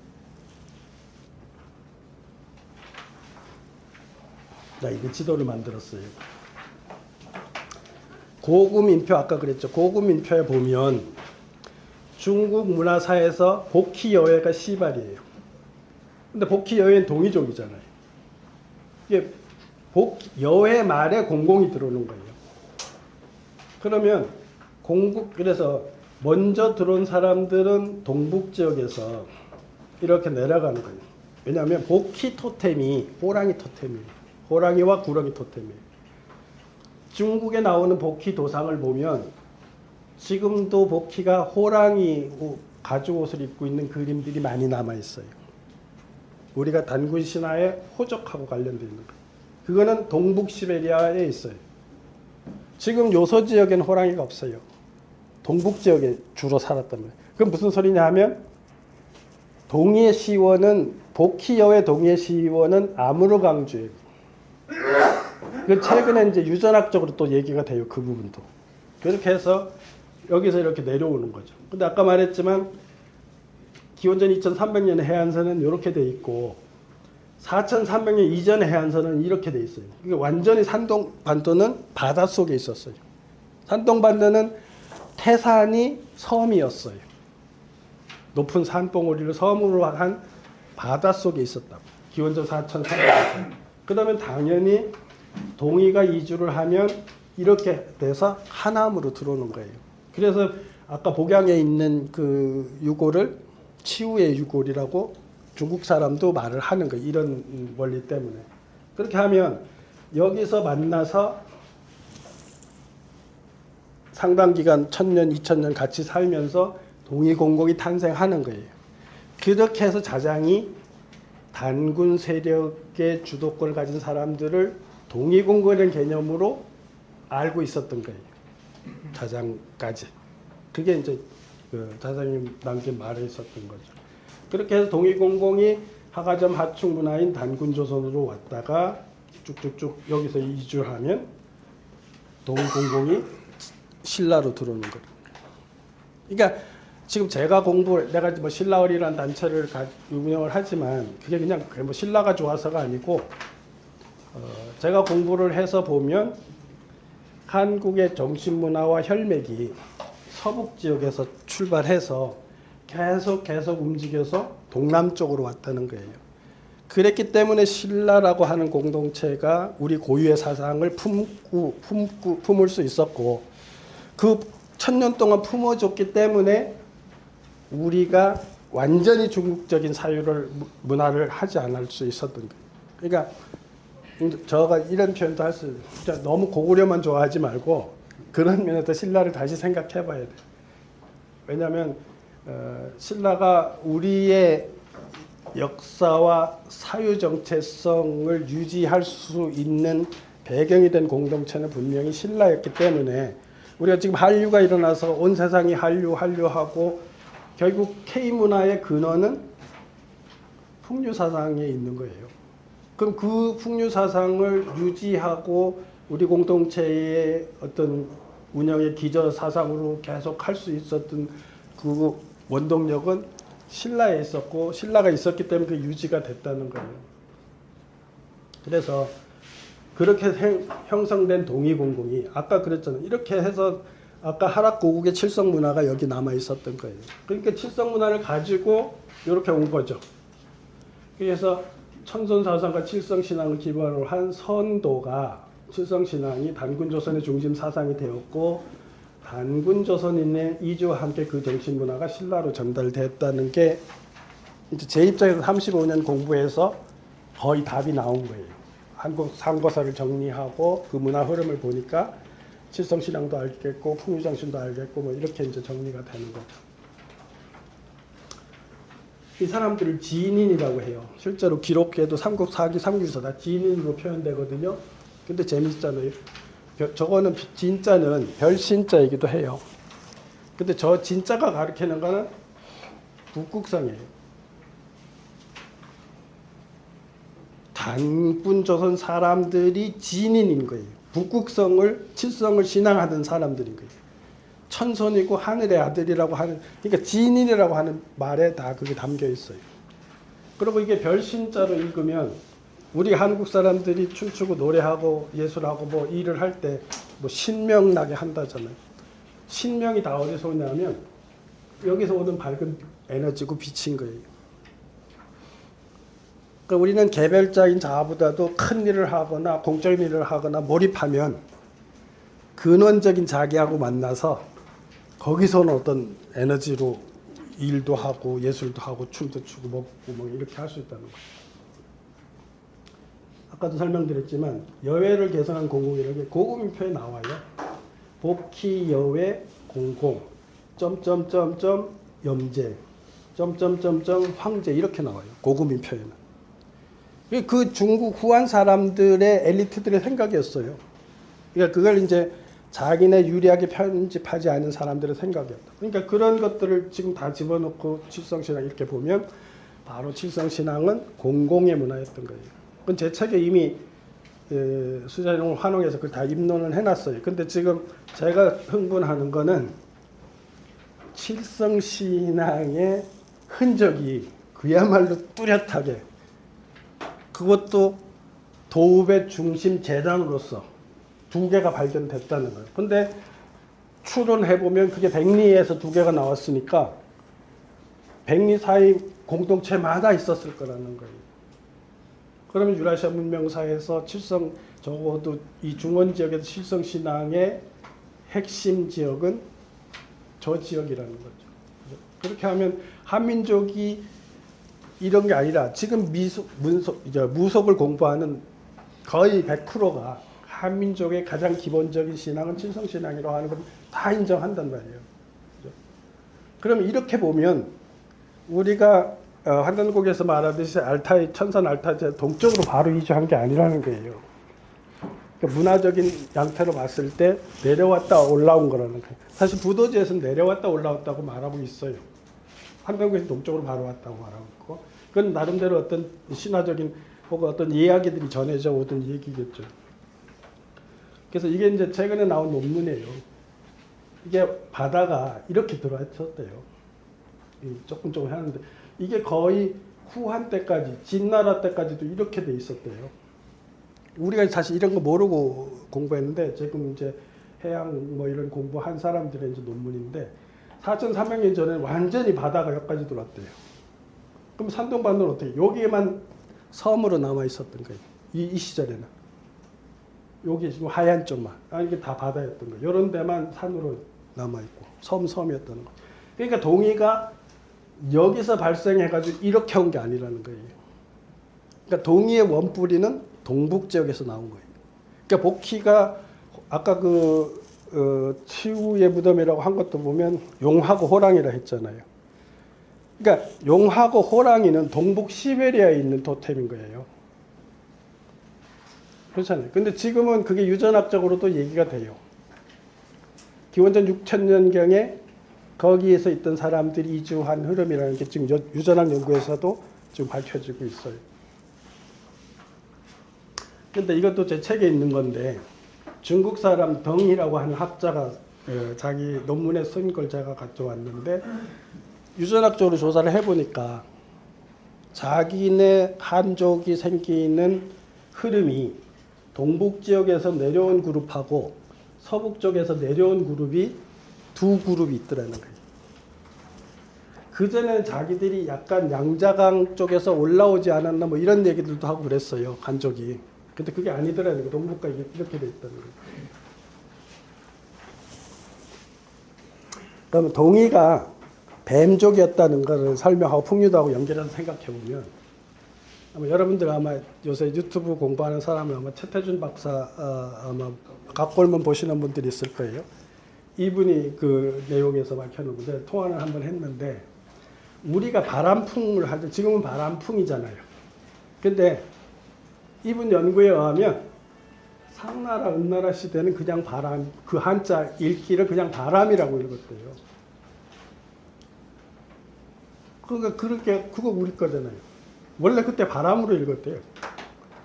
바람풍이라고. 근데 그게 왜 바람풍이 됐냐면 이게 주나라 때부터 포람 내려가다 동안에 가면 피웅 이렇게 됐대요. 그럼 이게 이제 우리가 풍으로 발음하는 거거든요. 그게 다르잖아요. 바람하고 풍하고 다르잖아요.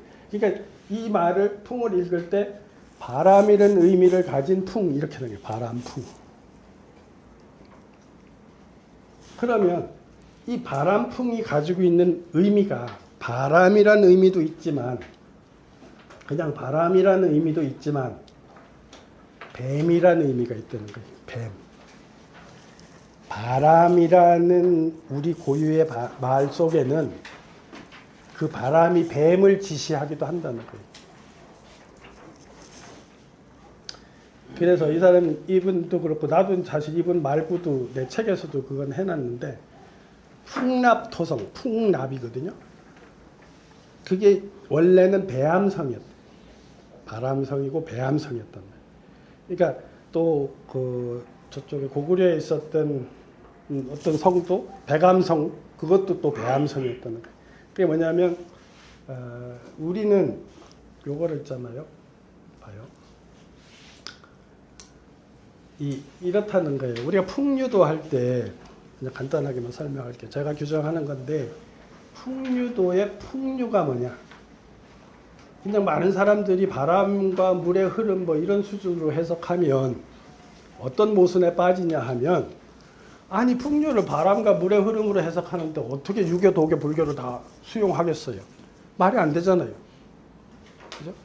그게 아닌 게 바람은 뭐냐 하면 우리 천부경으로 말하면 일시무실이잖아요.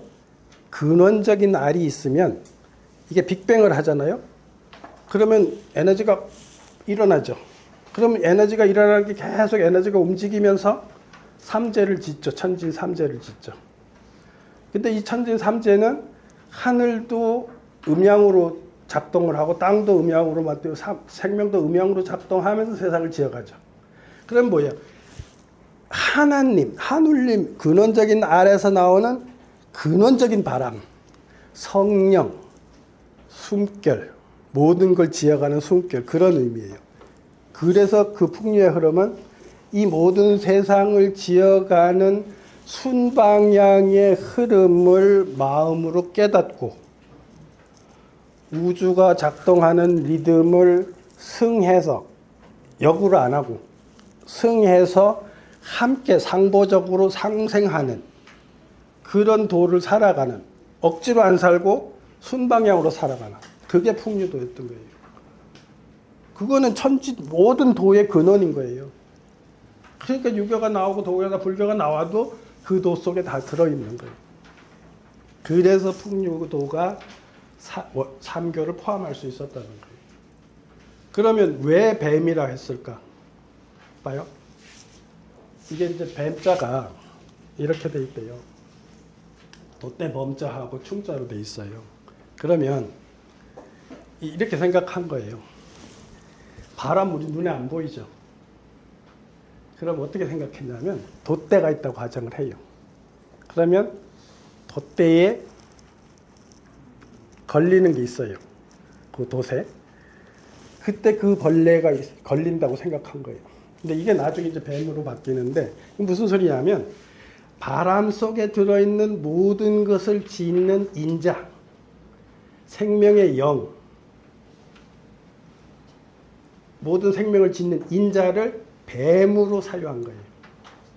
그래서 우리는 빗살이라고 하잖아요. 빗살도 이렇게 뭐 삼각형으로 되어 있잖아요. 다 살인 거예요. 그 빗살이 우리 살이 된 거예요, 모여서. 근데 그 빗살처럼 뱀도 다 삼각형 머리잖아요. 그러니까 겨울에 추운 겨울에 아까 동지제해를 했다잖아요. 이제 해가 점점 따뜻해지면 하늘에 빛이 점점 세져요. 그러면 그 빗살이 대지에 꽂히면 대지에서 초목이 나오는 거예요. 근데 그 빗살이 사람과 동물의 자궁에 들어가면 생명이 나오는 거예요. 그래서 박혁거사가 죽으면 구렁이가 되는, 영가는 구렁이는. 우리 무속의 민속의 가장 핵심은 영가가 뱀이라는 인식이에요. 우리 왜 뭐 지전이라고 하고 일본에 가면 신사 앞에 이렇게 하얀 천 해서 이렇게 걸어놓은 거 다 있죠. 그거 다 뱀이에요. 뭐냐, 보이지 않는 영가는 뱀으로 상상한 거예요. 그래서 실제로 호흡을 많이 한 사람들이 경험하는 것 중에 가장 많은 게 호흡지간에 뱀을 자꾸 인식을 해요. 뱀이 드러나요. 그건 고승들도 그렇고 일반인도 그렇고 많이 한 사람들은 그런 현상들. 근데 그게 여러 가지 설명을 할 수 있어요. 그래도 어쨌든 우리는 바람 속에 들어있는 생명의 인자를, 세상을 지어가는 에너지의 근원을 뱀으로 인식했다는 거예요. 그게 동이족의 기본 생각인 거예요. 그래서 이거는 시자거든요. 근데 이게 이제 이자로 바뀌는 과정을 보면 처음에는 이렇게 표현했어요.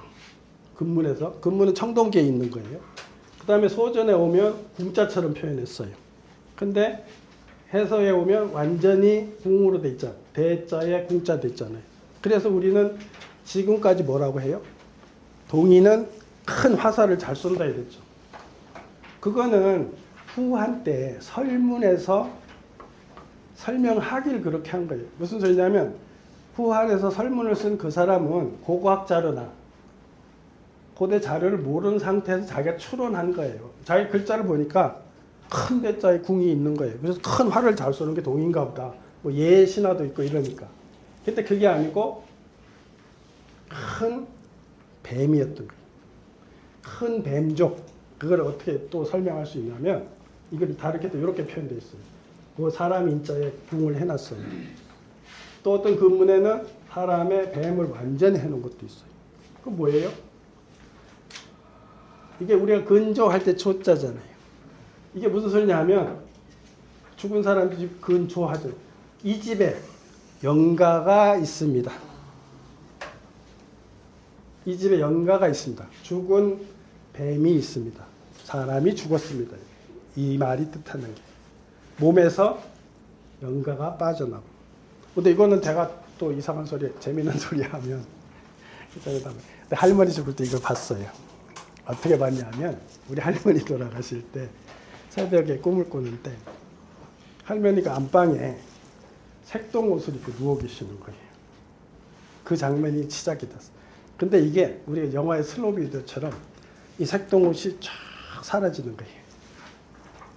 그러면서 몸이 다 사라지니까 구렁이 한 마리가 나오더라고요. 그러더니 구렁이가 있잖아요. 슉 왔어요. 지금도 하도 기억이 여길 탁 물었어요. 구렁이가. 그 할머니한테 나온 구렁이가. 그러면서 그 구렁이가 뭐라고 저한테 얘기를 했냐면 내가 구렁이 말이에요. 내가 부처님한테 그렇게 잘못하지는 않았는데 뭐 그것도 숙제예요. 그죠? 내가 발을 물으면서 할머니 몸에서 나온 영가가 내가 부처님한테 그렇게 잘못하진 않았는데 이렇게 하셨어요. 그러니까 이렇게 사람에서 뱀이 빠져나온 이게 조의 근원은 이 집에 영가가 있습니다. 사람이 죽었습니다. 이렇게 그래서 복희여와를 이렇게 그리는 거예요. 그러니까 동이족은 원래는 뱀 토템족이었던 거예요. 뱀과 호랑이. 유전학 이건 영국 그 생물학자가 책에서 제가 가져오고 이거 쓸 때 제가 이메일로 쓴다고 허락까지 받는 거예요. 보시면 나하고 가하고 유전자 섞여서 비슷하죠. 무슨 이게 중원이거든요. 황하 중류 중원 사람들의 피고 이게 한국 사람들의 피예요. 영국 생물학자가 분석하기를 그러면 지금 이 주황색은 거의 비슷하죠. 북방에서 온 색깔의 차이가 나죠. 무슨 중원에는 북방에서 온 사람들이 적고 우리는 중원에서 온 사람도 많고 북방에서 온 사람도 제법 많은 거예요. 그게 왜 그러냐면 천산 주변에서 온 제가 변환이라고 하는 사람들은 바로 이쪽 보라색 계통 사람들이거든요. 그러니까 이런 유전학적 조사도 보면 한민족의 상당 부분은 중원 지역 피하고 연결된다는 거예요. 제 책에서 쓴 건데 그렇게 해서 환웅세력은 동의공공으로 구렁이족인 도시의 칠성신앙인들이라고 이렇게 규정을 할 수 있고 풍류도는 환웅세력의 도로 칠성신앙을 바탕으로 한 것이 풍류도라는 거예요.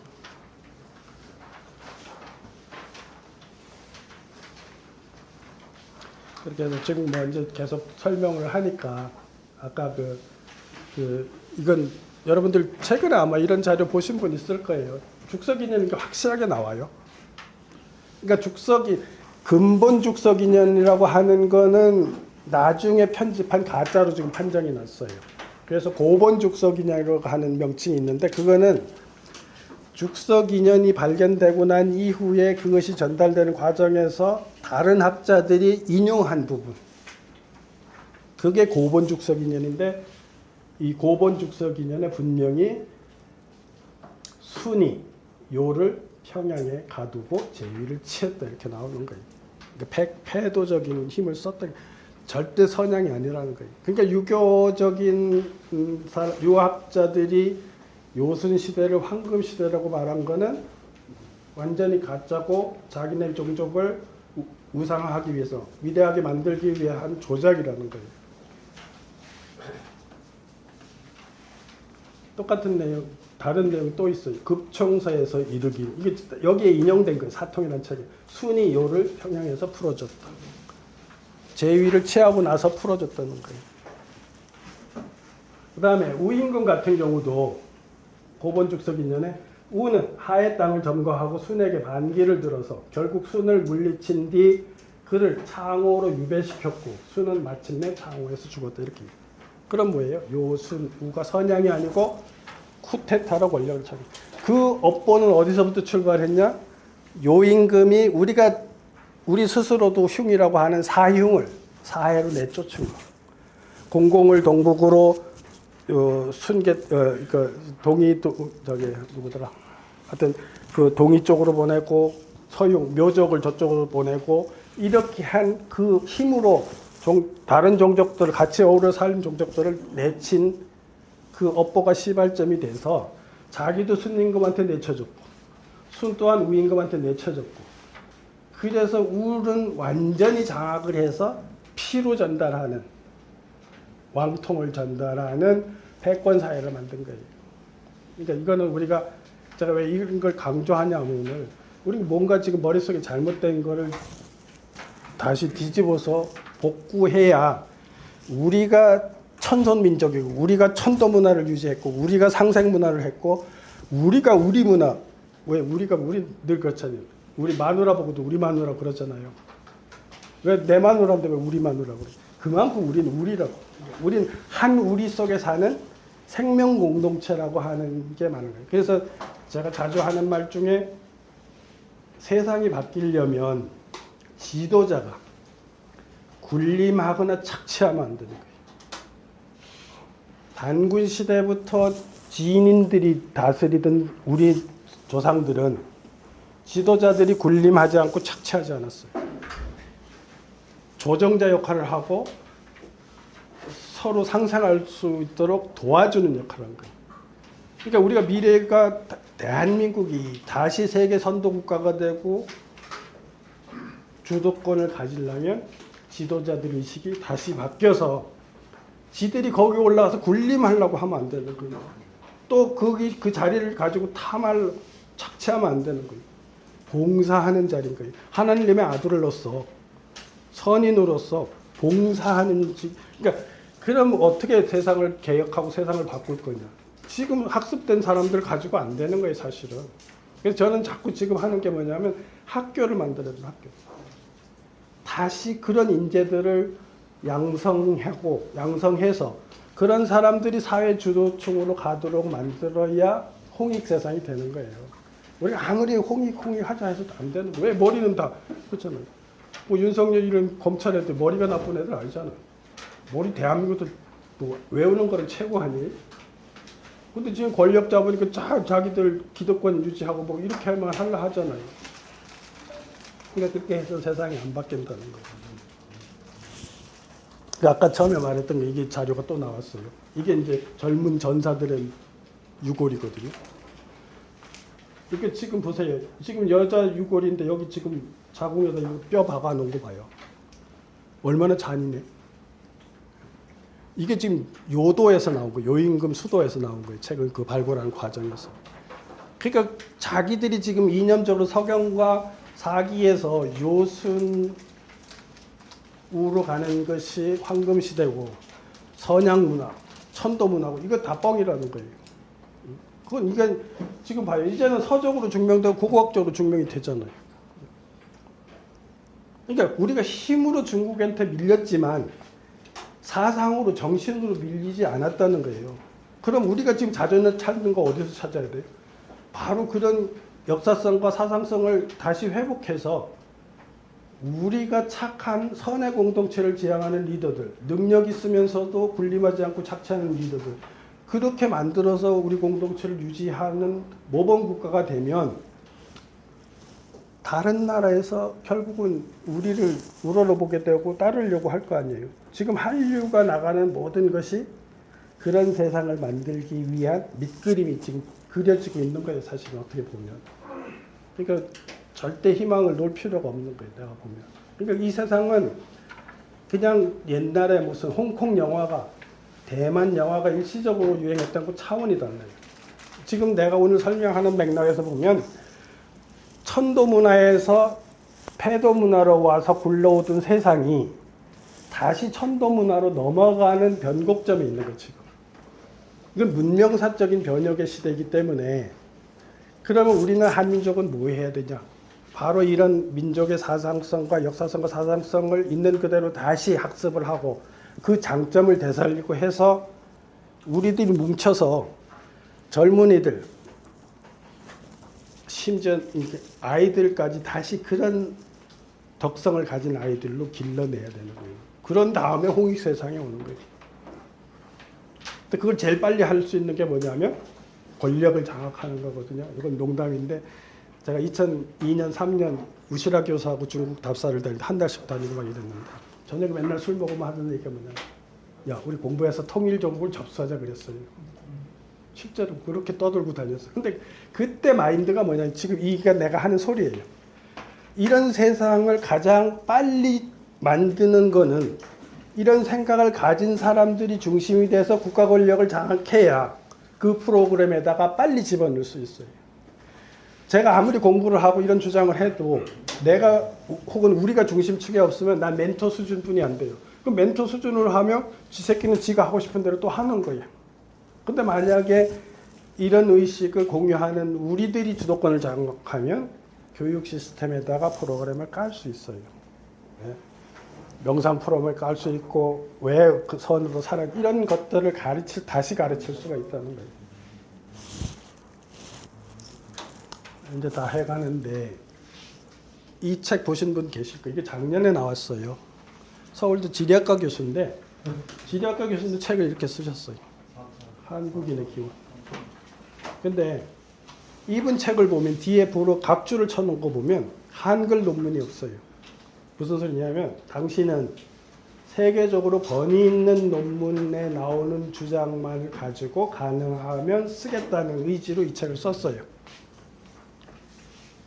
근데 거기에 보면 이렇게 돼 있어요.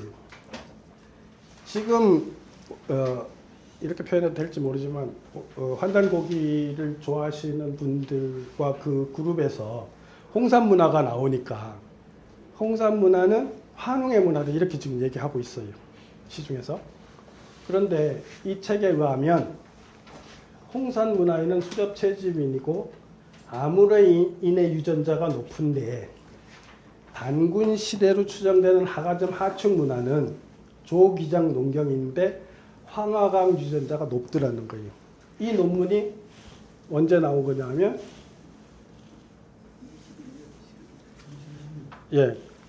얼마 안 된 거예요. 그 논문에 나온 건데 그러면 후기 홍산 문화하고 하가점 하축 문화하고는 중심 그룹이 바뀌었다는 거예요.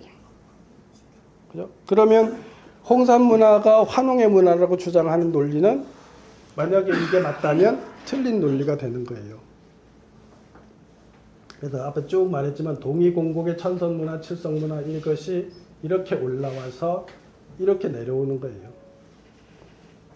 이게 지금 제가 주장하신 또이 사람의 그 구체적인 내용에서도 보면 중국의 오투 계통의 Y형 색채가 있는데 이게 지금 가가점 하층문화에도 나타나고 지금 우리한테도 나타나고 일본에도 나타나는데 이게 40% 여기도 40%래요. 근데 O1B2 유전자가 여기 같이 있는데 이거는 퍼센테이지가 2등이긴 하지만 O2 유전보다 작은 거예요. 그럼 뭐 어떻게 돼요? 황하에서 온 주력 세력들하고 홍산 문화 쪽에 있었던 세력하고 합쳐서 단군 신화 문화가 형성이 돼서 이 사람들이 이렇게 들어왔던 거예요. 그러니까 유전학적으로 이렇게 설명이 될 수 있는 거예요, 지금. 그럼 이런 것들이 어쨌든 제가 평생을 바쳐서 공부를 했지만 제가 지금 고대사를 복원해 놓은 그 틀에서 하나도 안 바뀌고 있다는 거예요. 지금 새롭게 보강되는 정보들조차도 내가 이미 텍스트에 써놓은 그 리듬과 흐름 속에 그거를 거부하는 게 아니고 보강해 주는 게 지금 계속 나오고 있다는 거죠. 그렇게 해서 이제 다 끝나가는데 단군 이렇게 해서 했어요. 그리고 한 건 남았거든요. 아까 한번 보여준 건데 결국은 그런 거예요. 그러니까 우린 지금 사실 칠성신화하고 고유선도하고도 뚜렷하게 연결을 못 시켰어요. 어느 학자도. 그죠? 근데 지금 오늘 나오는 그 자료들을 바탕에서 보면 결국은 칠성신앙이 천성신앙이고 하늘님하고 소통하는 신앙이고 그 하늘에서 내려와서 환웅처럼 단군처럼 활동을 하다가 다시 기환하면 선인이 왔다가 기환하는 거예요. 그러니까 우리는 선인 정치를 했던 거예요, 사실은. 그러니까 짐승, 단군신화 구조가 그렇잖아요. 한웅은 사람이고 웅녀와 호녀는 짐승이잖아요. 아직 짐승 단계. 짐승 단계라는 건 그때 표현은 뭐냐면 영성이 없는 거예요. 에고만 있지 영성이 없는 거예요. 그럼 영성을 가진 환웅 그룹에서 봤을 때 하늘에서 내려오고 자신들이 호흡하고 수행했을 때 열려서 하늘하고 소통하는 그런 정신세계를 가지고 있는 사람들이 봤을 때 그러지 못한 사람은 아직 동물이고 짐승인 거예요. 그럼 선인들이 내려와서 그 짐승인 사람들을 깨우쳐서 그 짐승을 사람으로 바꾸는 게 뭐예요? 지난 시간에 얘기했죠. 그죠? 그 동굴학교 그게 바로 짐승으로 바꾼 쑥과만을 주고 100일 기도하라는 게 뭐냐 하면 동물적인 세계에서 어머니 자궁으로 다시 들어가서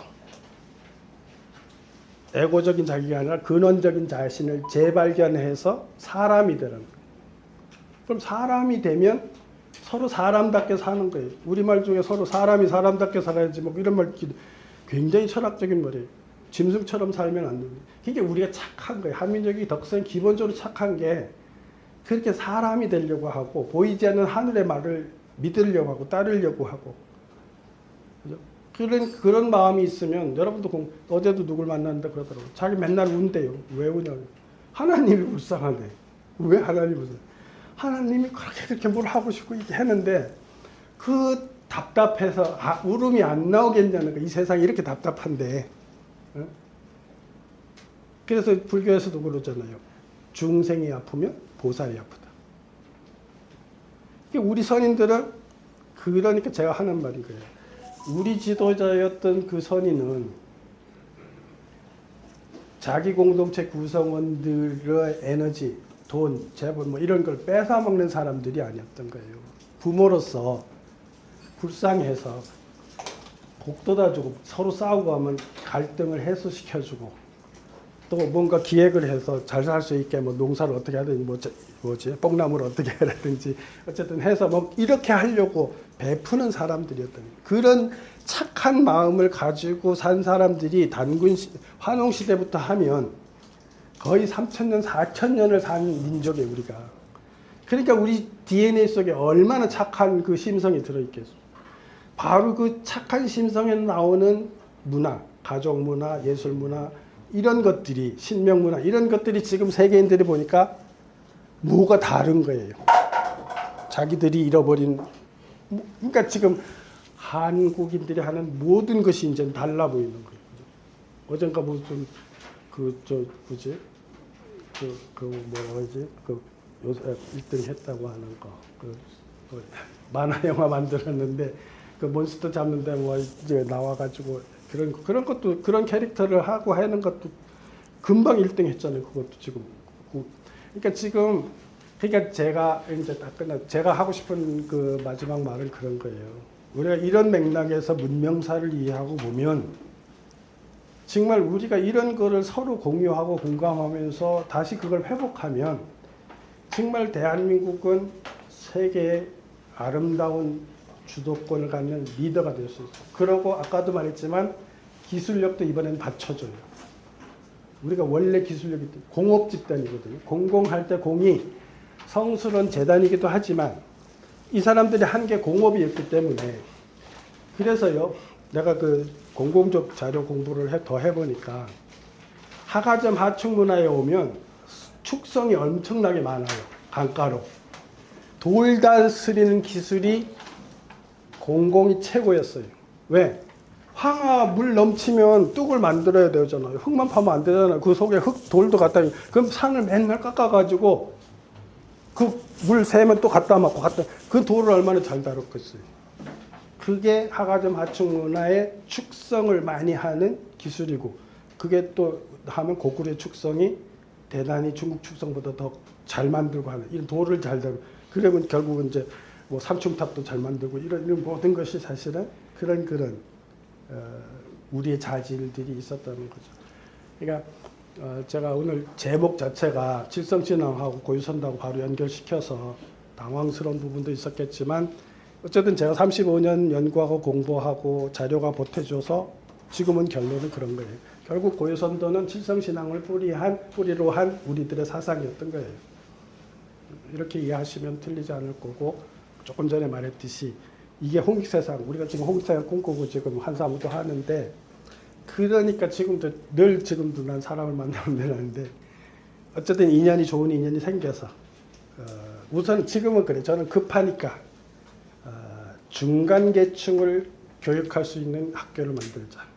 대학생, 초급 공무원, 대기업의 초급을 센터에 집어넣어서 2주, 3주 프로그램을 짜서 나만 한 게 나는 뭐 그 중에 한 뭐 10분의 1이든 하고 어쨌든 이런 공부를 한 사람들을 다 모아서 막 돌리면 뭔가 우리가 혁명도 할 수 있어요. 그거 안 된다고 하면 안 돼. 원래 혁명은 그렇게 시작하는 거예요.